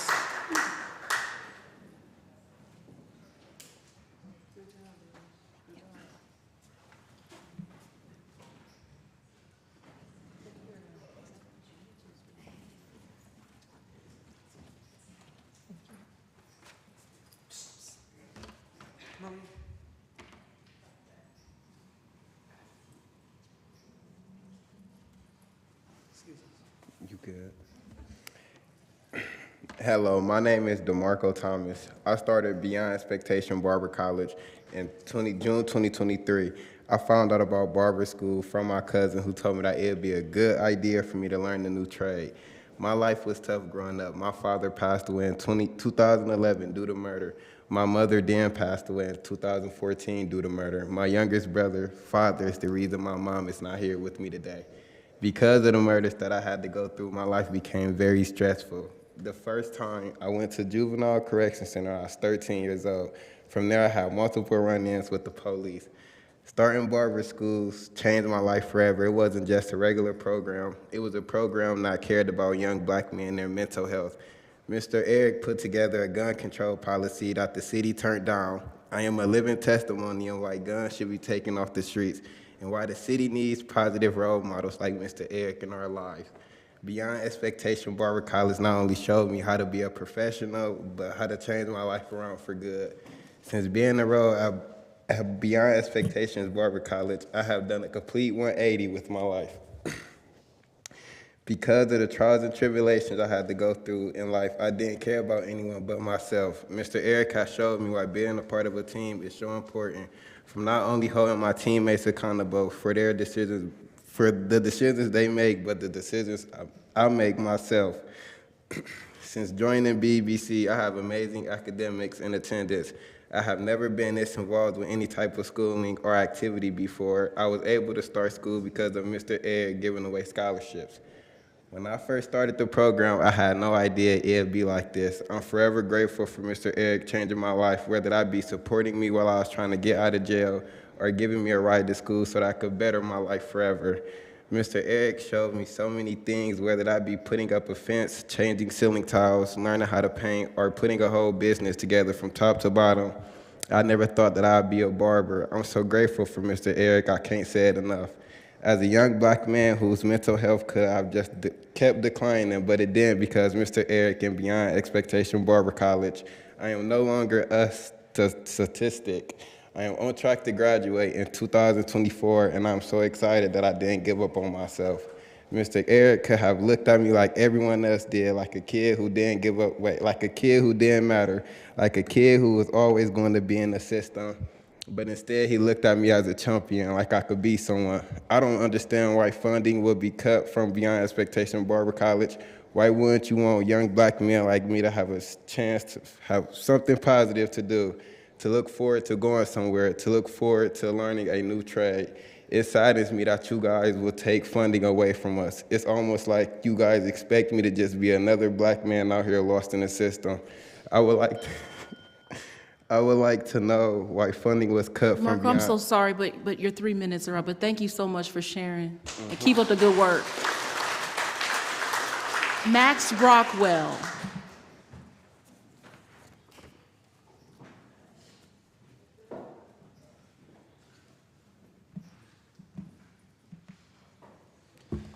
Good evening. I'm Max Brockwell. I'm a third-year medical student at Neomed, and I'm speaking on behalf of myself tonight. So over the past few months, this council has acknowledged, recognized, and taken action against a major issue facing our community, which is burdensome and crushing medical debt. So I would encourage everyone to continue to work towards eliminating medical debt for members of this community, and it makes me proud that we're working towards that. But I also want to say that we need to be looking at the root cause of medical debt and what is causing people to be put in this position. This is a good time to discuss this because in City Council in Columbus tonight, a resolution along the same lines will be discussed. And this highlights that Akron is a leader in the Ohio community, and we need to continue to lead our state forward. So what does that look like? Well, let's look at how Ohio is right now. Almost 700,000 Ohioans are uninsured. Uninsurance leads to medical debt. Medical debt is the #1 cause of bankruptcy in this country. And it's a big number, but let's put that in perspective because these are people too. I was working with a patient recently who had an acute exacerbation of heart failure. Now, what did we do? We went to talk to the cardiologist. They know how to treat hearts better than anyone else, and they recommended a new therapy which has been shown to improve mortality and decrease burden of disease. However, this patient could not afford that therapy, and it's easy to understand why. Because even with a GoodRx coupon, that therapy cost over $650 a month from a pharmacy. Now, as a physician that's going to be working with these populations, it's incredibly frustrating, but that means nothing compared to the pain that this is going to cause families and patients who can't afford optimal medical therapy. And the reality is we can afford to help these people. The Congressional Budget Office, along with countless studies, have found that Medicare for All would actually save money compared to our current healthcare expenditures by eliminating redundancies and inefficiencies. So not only is this something that we need to focus on for our patients, but it makes sense financially for this country. We can prevent future bankruptcy, allow people's lives to prosper, and I would just encourage the council to support any effort that would be including expansion and improvement of Medicare for All. Now, I think everyone here tonight is here worrying about the health, safety, and prosperity of their fellow people. I think that's something that unites everyone here who has spoken thus far. I encourage the city to continue to lead the city, the people, our state forward into a future where we can all have a right to health and prosperity. Thank you. Thank you, Matt. And I'm so sorry if I mispronounce it. Celia? That's pretty good. It was pretty good, I'm sorry.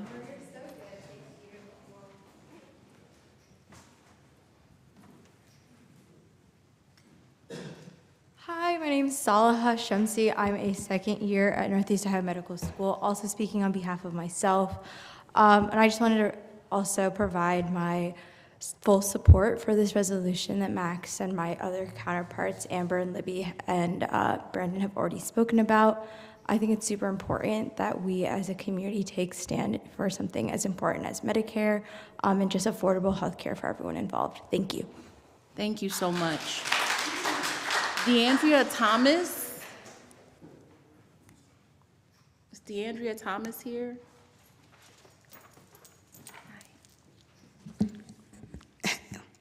Good evening. No, for real though. Good evening, everyone. My name is Diandra Thomas. I started my barbering journey at Beyond Expectations Barber College in August 2023. I was able to start school because of Mr. Eric. He gave away scholarship with no funding from anyone. It was straight from his own pocket. Mr. Eric teaches us how important it is that we vote and to understand what we're voting on. My bad, y'all got a call. But because of that, I took an interest in how much our city makes and how the funds are used. I noticed that Akron gets at least $1 billion and can use it for whatever they choose to use it for. My question is, why out of $1 billion can't we get a small percentage for barber students who want to stay in school and barbers who so desperately want to go to school? The city funds hundreds of thousands of dollars for animal shelters, LGBTQIA plus activism, etc. As a gay black woman, I feel like this is just to save face in a way, almost like the city and some of the my bad, y'all. Almost like the city and some of the officials are only caring because other surrounding cities do. The city talks about controlling gun violence, getting kids off the streets, and creating jobs. Mr. Eric has 2 barber schools, a beauty school, and a daycare, and multiple barber shops, which creates jobs for everyone. Why wouldn't the city push this positive thing that Mr. Eric has going on? Doesn't the city want jobs? Don't we want to keep the violence down? If you all answer yes to those questions, my question back to y'all is, why are you guys stopping the funding for schooling? Please consider the funding for barber school. Thank y'all. Thank you. Is Sean here?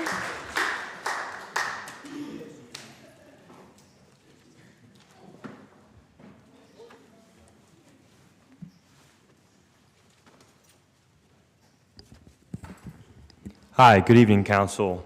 My name is Sean Hergenrother, and I'm a second-year medical student speaking on my behalf as well. The reality that has unfortunately become normalized is that our healthcare system is broken. We've all said that or felt that sentiment at some point in our lives. The easy thing to do is to continue to say, yes, it's broken, maybe one day it'll get fixed, but there's nothing we can do.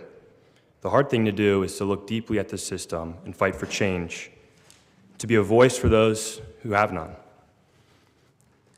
For those who are in debt for chronic, congenital, incurable conditions that they did not ask for or choose. For the family with sick children and is cutting back on groceries, utilities, and other things in favor of necessary medical treatment. For the patient who is receiving thousands of dollars in bills for life-saving treatments because an insurance company arbitrarily deems these unnecessary. It is horrifying to me that patients with no other options may one day not be able to access a medication that I will prescribe due to a lack of insurance coverage. For these reasons, I wholeheartedly support the proposed Medicare for all. As future physicians, we do not want to work for a broken system. In order to be a best service to our patients, we need your help. So I implore you this evening to think of those in our community who are most vulnerable and support this resolution as well. Thank you so much. Thank you, Sean. Jada Montgomery.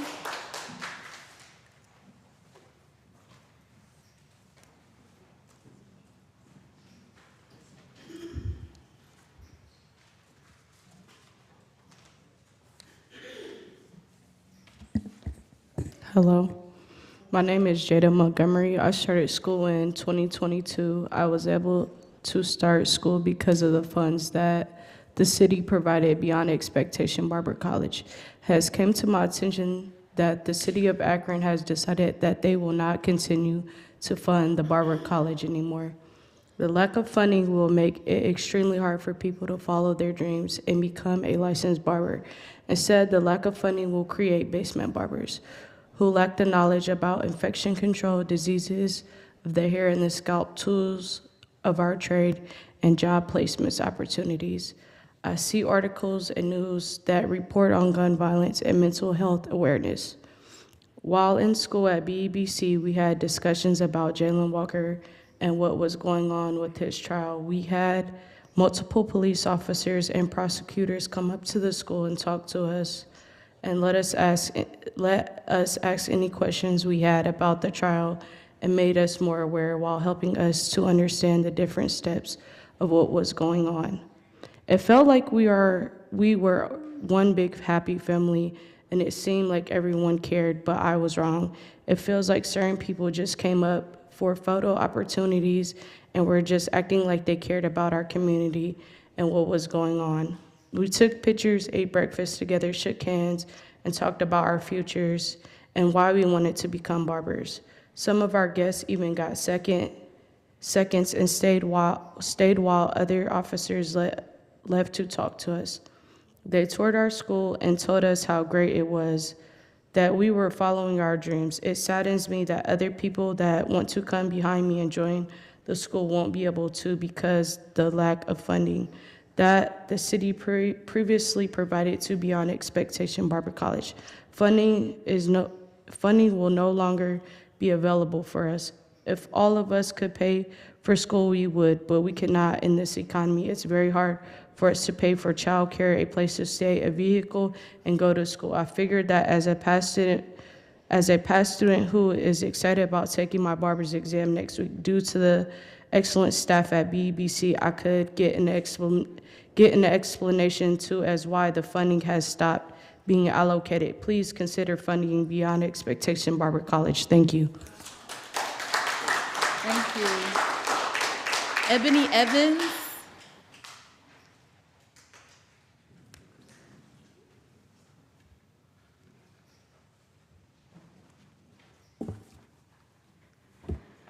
Hello. Today I came with nothing prepared, but I just wanted to talk about the conflict that is going on between Israel and Palestine. I was very shocked at what the statement that the council made, and I'm continued to be shocked. But you know what the thing that baffled me the most about the conflict that's going on right now is that I didn't even know it was a war crime to kill civilians, because it has not been considered a war crime for the almost over 70 years that Palestine has had their civilians continuously harassed. I did not know that this was a war crime. I looked at the Hamas attack and I said, wow, that is sad. But it is a conflict. And the world looked at the attack and said, this is terrorism, this is something that we need to condemn. And yet we have never once condemned the crimes Israel has done to Palestine. I don't even have the energy to express how truly upset and angry I am at the conflict that has been happening in Palestine when it is so clearly a genocide. We have seen Israel say they are going to cut the water, they are going to cut the food, they are going to cut the electricity, they're going to cut the internet pretty much indefinitely. You know what that means? They're starving people out. They have dropped over 6,000 bombs, more bombs than we have dropped in 1 year of our war. We need to intervene. We need to condemn what Israel has done so far. We need to cut ties with Israel's businesses with our sister city, Akron. We need to stop sending our police to be trained in Israel. We need to take a stand against genocide. I'm disappointed that right now we see genocide happening right before our eyes, and then we so summarily dismiss it. We are now the people standing in front of the gas chambers waiting for people to die. That is what we are doing right now. We are allowing people to kill other people. You know what was unpopular? It was unpopular during Hitler's rule to say nice or to even acknowledge the Jews' existence. And now we don't even acknowledge Palestinians' existence. I need you to openly acknowledge Palestinians in this city. Ebony, thank you. Thank you. That concludes our public comment period. We want to thank all of you for taking the time to come out and to share. And I see Brother Muhammad, did you sign in for me? Come on. Come on. I'm sorry, you're not on my list here. I apologize.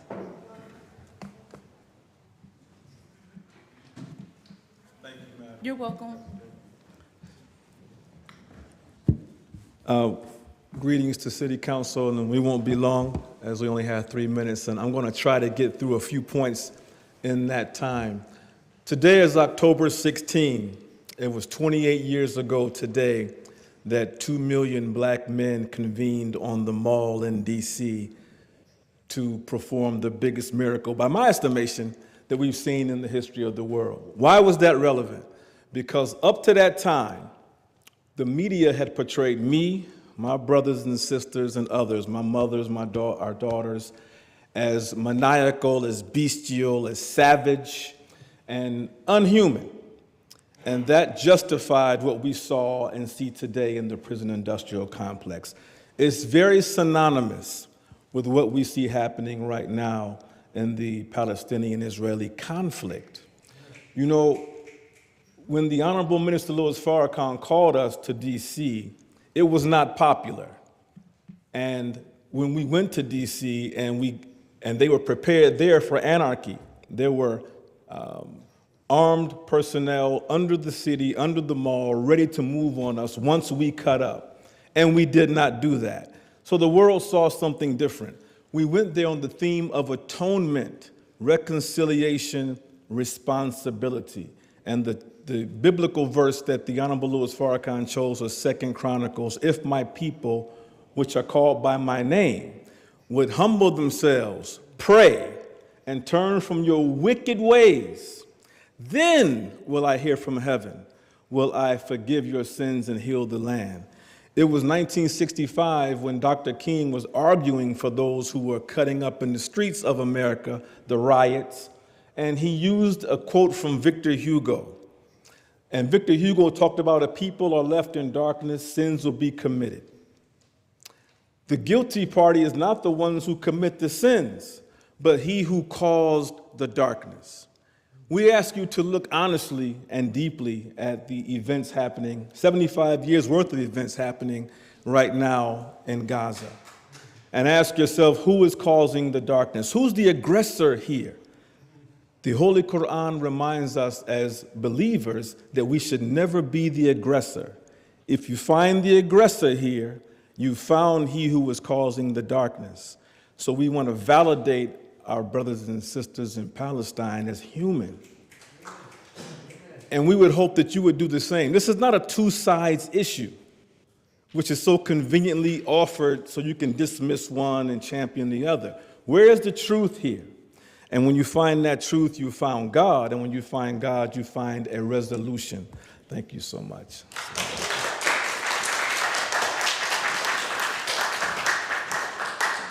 Thank you. So that concludes our public comment period at this time. Yeah. We received several after the meeting began, and the rules state that the form needs to be turned in before the beginning of the meeting. So if we do have, how many people is it? If you could. So I'm gonna give you Just a couple minutes, okay? All right, I get 3 like everybody else? Just 3? Just a couple minutes. Go ahead. I want to give you an opportunity, okay? All right, hello everybody. My name is Justice Price.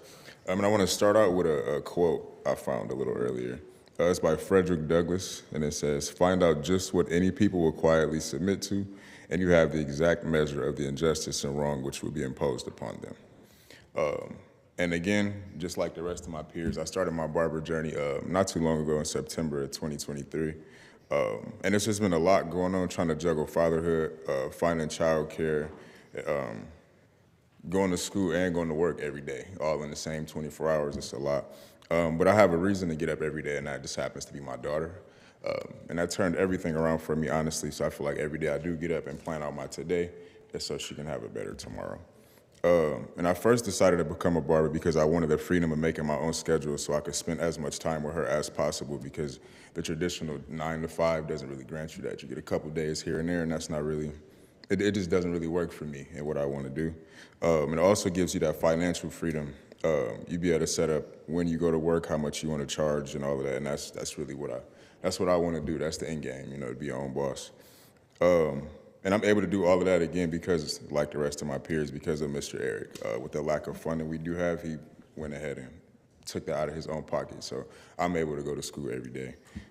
And before we got into that, he asked me what my why was, and I didn't really understand what he was asking me, or I didn't have a good enough answer for him at the time. But my why is my daughter, though. I just want to be able to give her the best life possible that I could give her, and I feel like stuff like this is what will help me do that. So I just got a question like everybody else did. So why wouldn't we want to help an establishment like that do everything that you're asking for, like in terms of decreasing gun violence and finding jobs and stuff like that in the city for our youth? And Mr. Eric has been able to do all of that along with like Mr. Danny. We have a 100% graduation rate, a 92% licensure rate, and a 100% job placement rate. You really can't ask for numbers better than that. So I hope you guys understand my why and what my classmates said, and I came down here to express our need for Beyond Expectations Barber College. So just please keep funding, keep that going for people like myself and my classmates so we can do something better than nothing. Thank you. Last one. So I just want to say, when I first started cutting hair, I tried to go into BEBC, and I tried to join Barber College, but I was informed about the price, and I didn't have enough to go to school.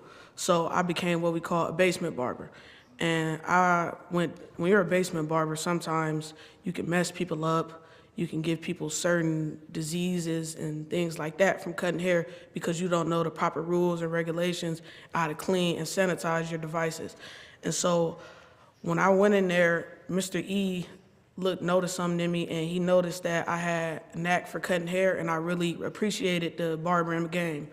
And so Mr. E doubled back and gave me a scholarship out of his own pocket, and he really cared for me like I'm one of his, and he cares for all of my classmates like we're his kids. And so I just want to end it by saying, please keep funding for BEBC, and please fund us so more people like myself, Mr. Justice, Ms. Autumn, Mr. Zach, Ms. Jada can go in and be the best people we can, and we can keep providing for our families, communities, and et cetera. Thank you. Thank you. Thank you. Thank you. Thank you. Again, thank you so much for sharing. Thank you to our Barber College students. You've come down and you've presented very well, so thank you. We're now going to move into our committee assignments. Rules, Councilman Freeman. Public Safety, Councilman Kamer. Budget and Finance, Councilman Freeman. Parks and Rec, Councilman Lombardo. 145. Planning and Economic Development, Councilman Fusco.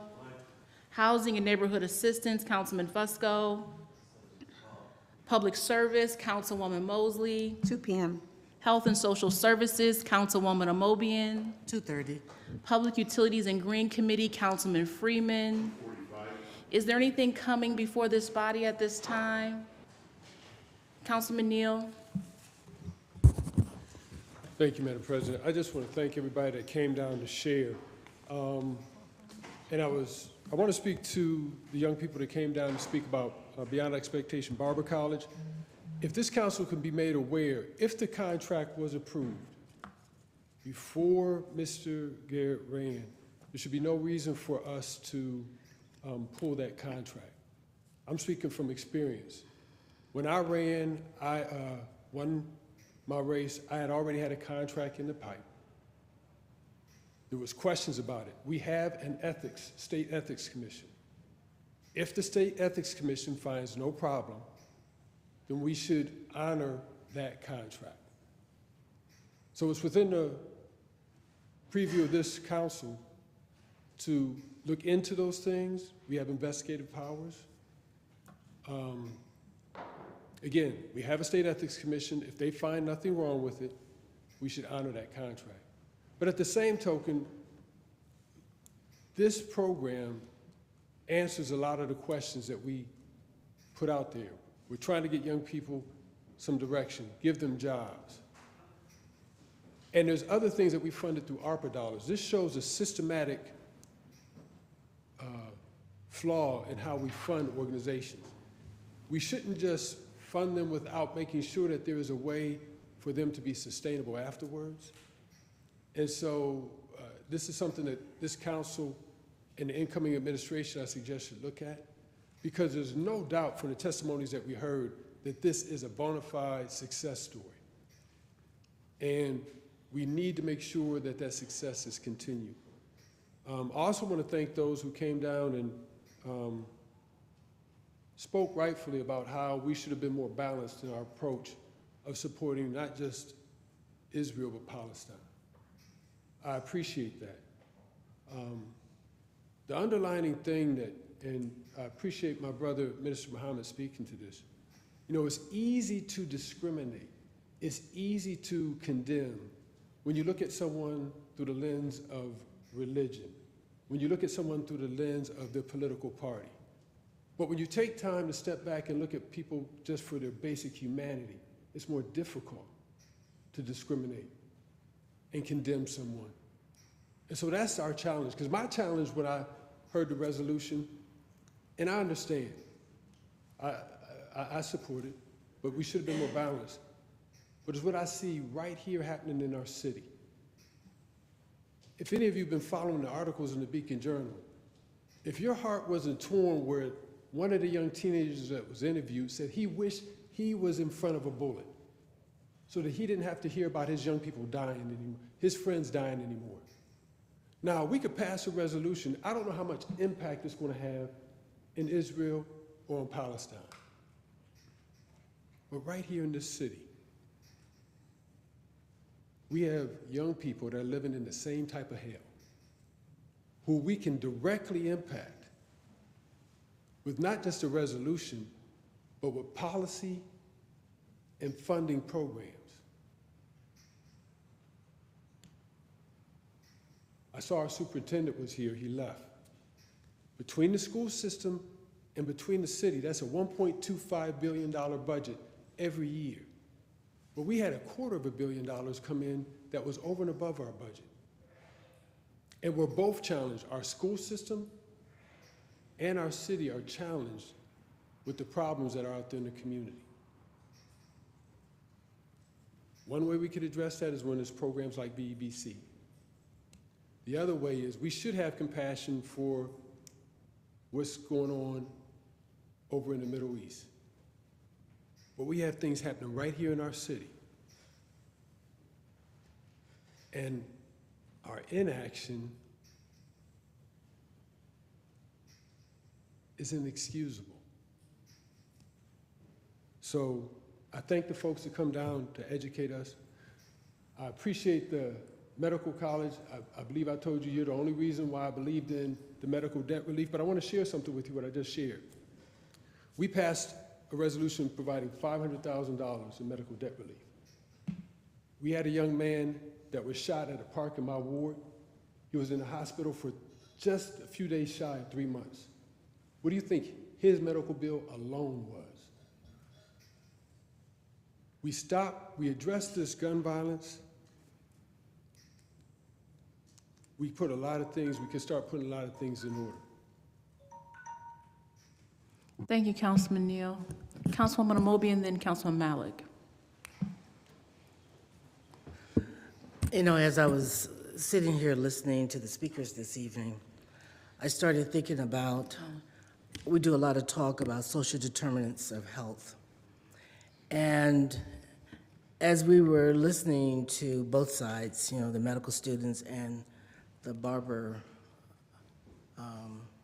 College students and the graduates, I started looking at both sides of the coin and just started thinking.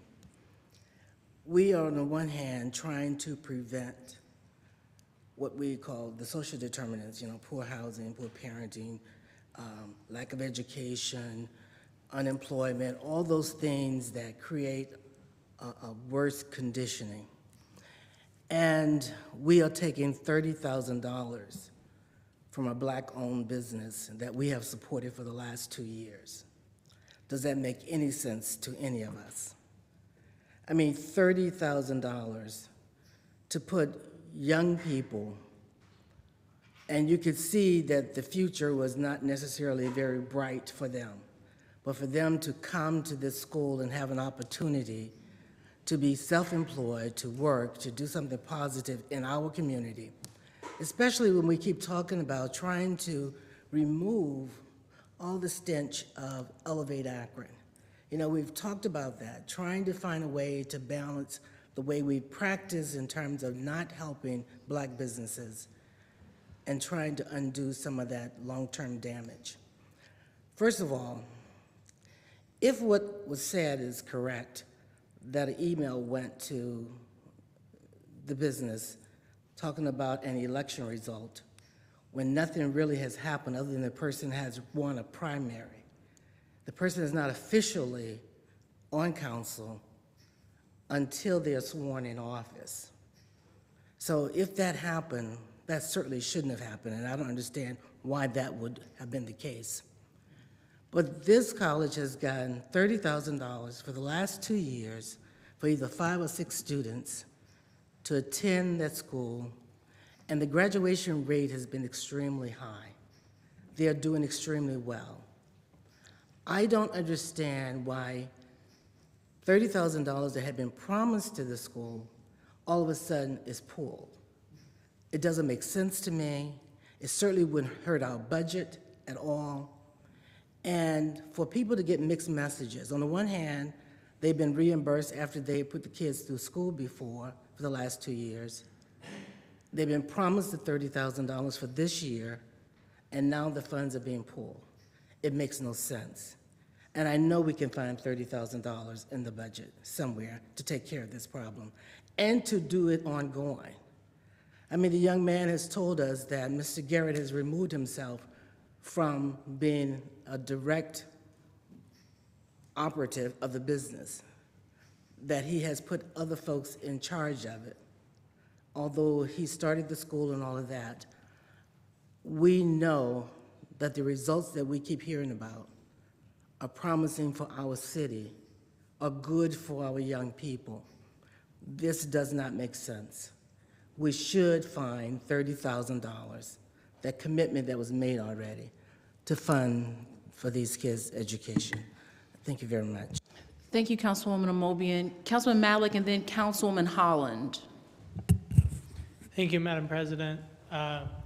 First, I want to thank the people who came down to talk about Medicare for All, and they have reached out a number of times, and as was said, this is a resolution that organizations across the state and really across the country are seeking support for, so I hope that it's something we can all move forward in supporting because the points that they made are good. It's hard to comprehend dealing with a life-threatening illness. It's even harder to figure out how people deal with life-threatening illness with thousands and millions of dollars of medical bills that they cannot afford. The second thing is I appreciate the students from Beyond Expectations, Barber College, coming down and sharing their concerns and their stories, really inspiring stories. Mr. Garrett has shared those questions and concerns with me, and I think that it's important that we get a full explanation of what the justification is here. I understand we have a law department that provides legal analysis of where there are conflicts and where there are ethics issues. We want to better understand what the decision-making process is there. On the third thing, there's been a lot said today about the resolution that we passed condemning the terrorist attack that happened. And I feel strongly like I need to speak about this. Last Saturday morning, hundreds or maybe more than that of Hamas terrorists entered Israel and targeted innocent civilians in small little villages and towns, going from house to house. You can see it online. Going from room to room and killing innocent civilians, women and children, babies. In one instance, killing hundreds of people at a music festival, raping women, taking hundreds of hostages.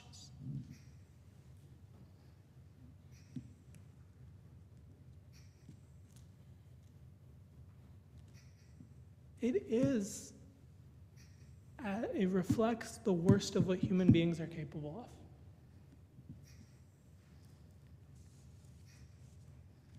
It is entirely worth condemning. Now, many people, upon seeing that, their instinct was to say that the blame for that lies with the occupation.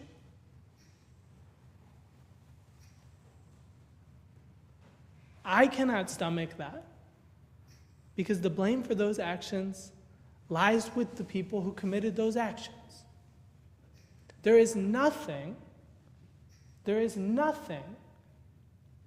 that could justify those actions, that could explain those actions, that could provoke those actions. To say that is not to deny Palestinian humanity. And that is the thing that has bothered me the most over these last 10 days. Because everything that speaks to Israeli humanity is seen by some as denying Palestinian humanity, and things that speak to Palestinian humanity are seen as denying Israeli humanity. And that, in my view, is the fundamental problem with this conflict. Because absolutely, we should worry about the humanitarian disaster that is possible to unfold in Gaza, that is unfolding. We should absolutely want there to be access to water and electricity. We should absolutely not want the people of Gaza to pay for the actions that have happened. But that doesn't mean we should not condemn this thing that happened here.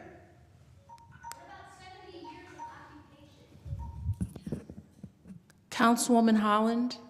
Thank you, Councilman Mallett. Thank you, Madam President, and thank you, Councilman Malik. Many of your words go right to what I've been thinking and how I'm feeling. I'd like to thank the students who are in the room tonight too, and ironically, I'm not in the room because I have a really bad cold. Medicare for All is meaningful to me for 1,000 reasons, and in times like this, when I'm not feeling well, I think about how comparatively lucky I am that I do have access to health care. And this is just one of many humanitarian issues that I think that we all need to get around and advance.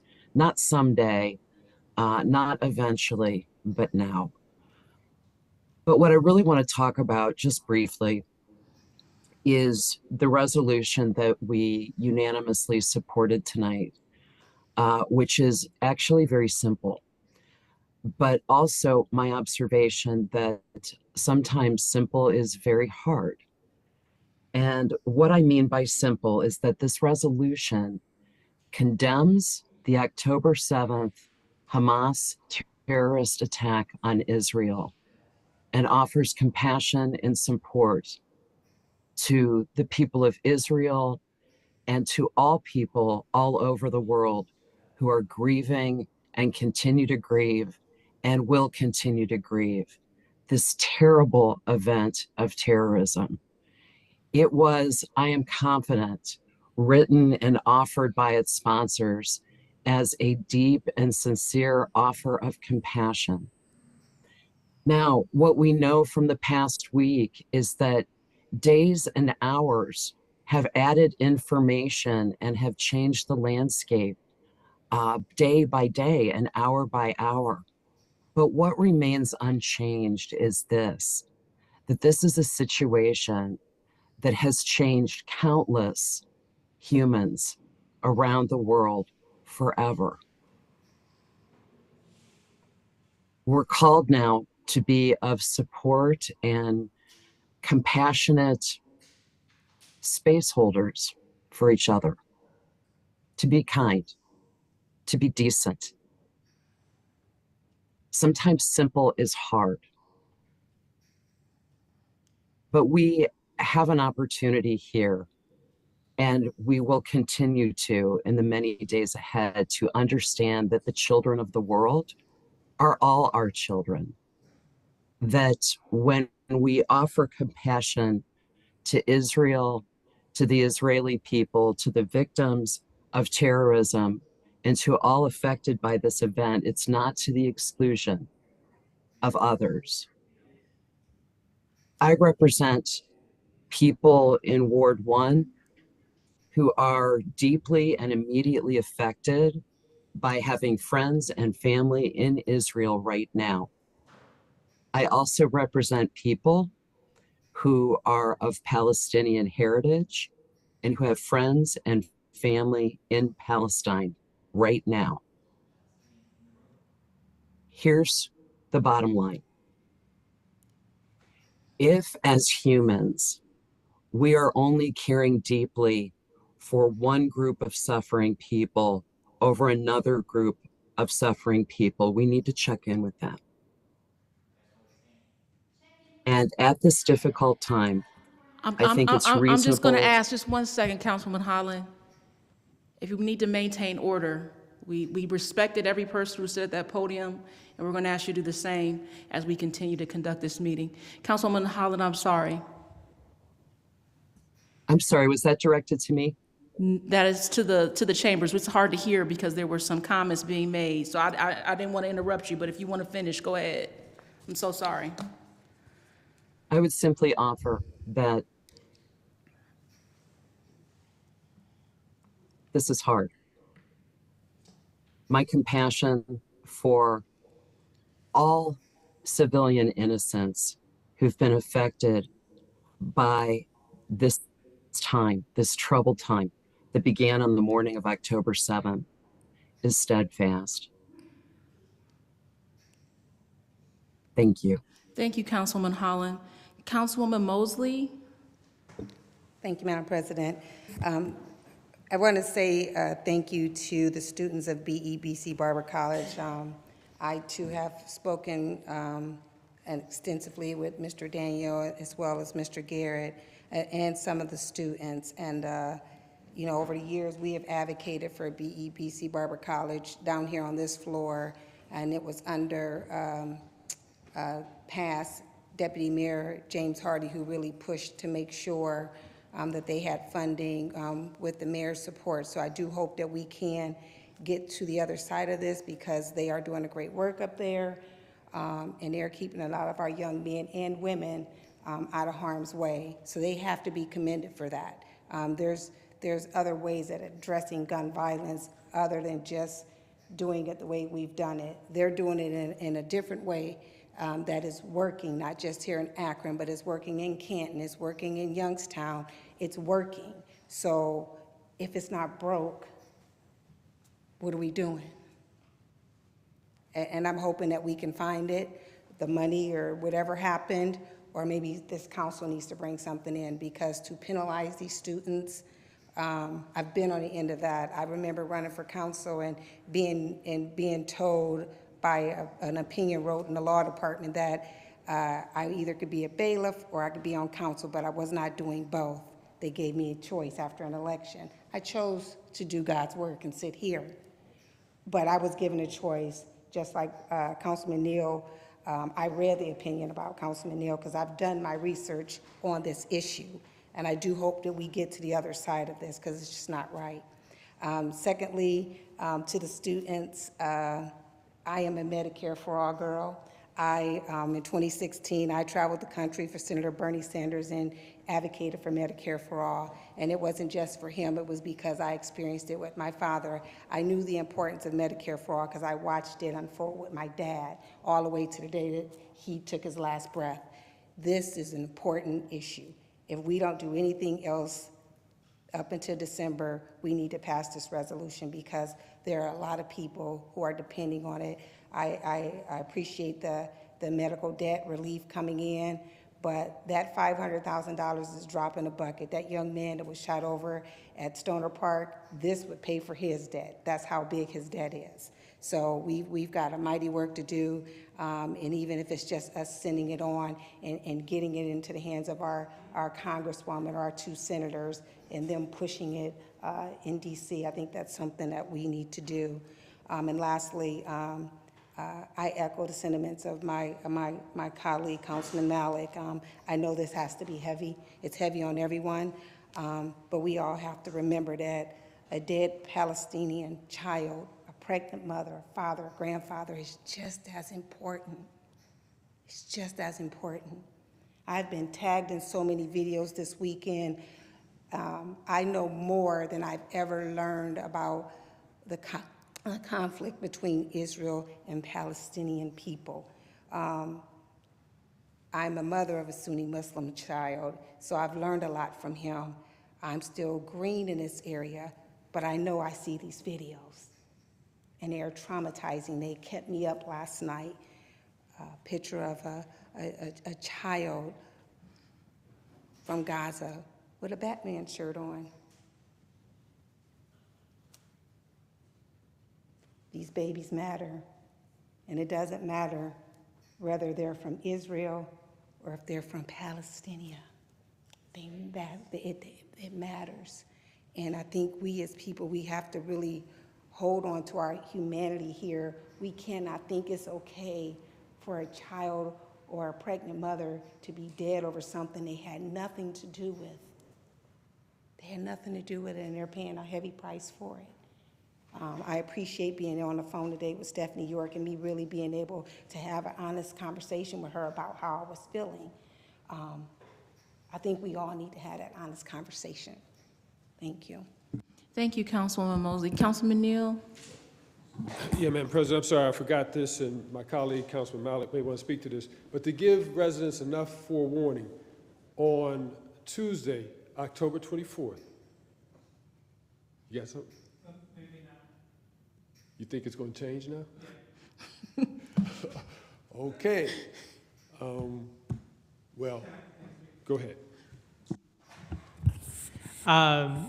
Just to avoid any confusion, there is a proposal being put forward over some land that was not part of the White Pond land sale that will likely go to the November Planning Commission. And so Councilman Neal and I have been working to make sure there's a community meeting. We're looking at next week, next Tuesday, but it's possible it may be the week after that in order to give us a little bit of time to have the meeting, which was a conversation I was going to have with my colleague after this meeting. But regardless of whether it's next Tuesday or the following week, we will make sure that everyone gets information. I apologize, sir. Okay. And Councilman Holland, do you have your hand up again? Okay. I do. Thank you, Madam President. I'll try and keep it a little shorter this time. I think it's really important for anybody who's watching to understand that foreign relations and diplomacy is way, way outside the lane of Akron City Council. Similarly, Medicare for all is not something that we can directly influence. I appreciate I guess I appreciate the idea that we are generating some buzz and some support, but lest there be a misunderstanding, we just don't have that reach. We do have the ability to look at this and to weigh in, but let's not forget exactly what we're here to do. And one of my colleagues said that a little bit earlier, that we have some very real issues right in our own front yards. It's good to think big, and it's good to move these things forward, but still in all, we have our zone. Along these same lines, I think it's important to note that although $500,000 was budgeted for medical debt relief, what we know from the detailed presentations, repeated presentations, is that's not the amount of money that will go toward medical debt relief. So folks watching from home, the program has not yet dropped. It will, but that money has the capacity to turn into, as much as, $500 million in terms of impact. So, it's my sincere hope that the family of the young boy who's been through so much, that if they are a qualifying family, and if that need is there, that they will be among the many Akronites who will, benefit from this good program, and that the program will reach the many, and that before too long, that our federal government, which has the ability to pass Medicare for all right now, will do so. And that before too long, our United States Congress will get its act together, get some leadership in place, and move forward on not just military aid, but also humanitarian aid for all who are suffering right now. Thank you. Thank you, Councilwoman. Is there anything else coming before this body at this time? We have a motion to adjourn if there are no objections. Meeting adjourned. This concludes the live broadcast of Akron City Council. Margot Somerville, President of Council, presiding.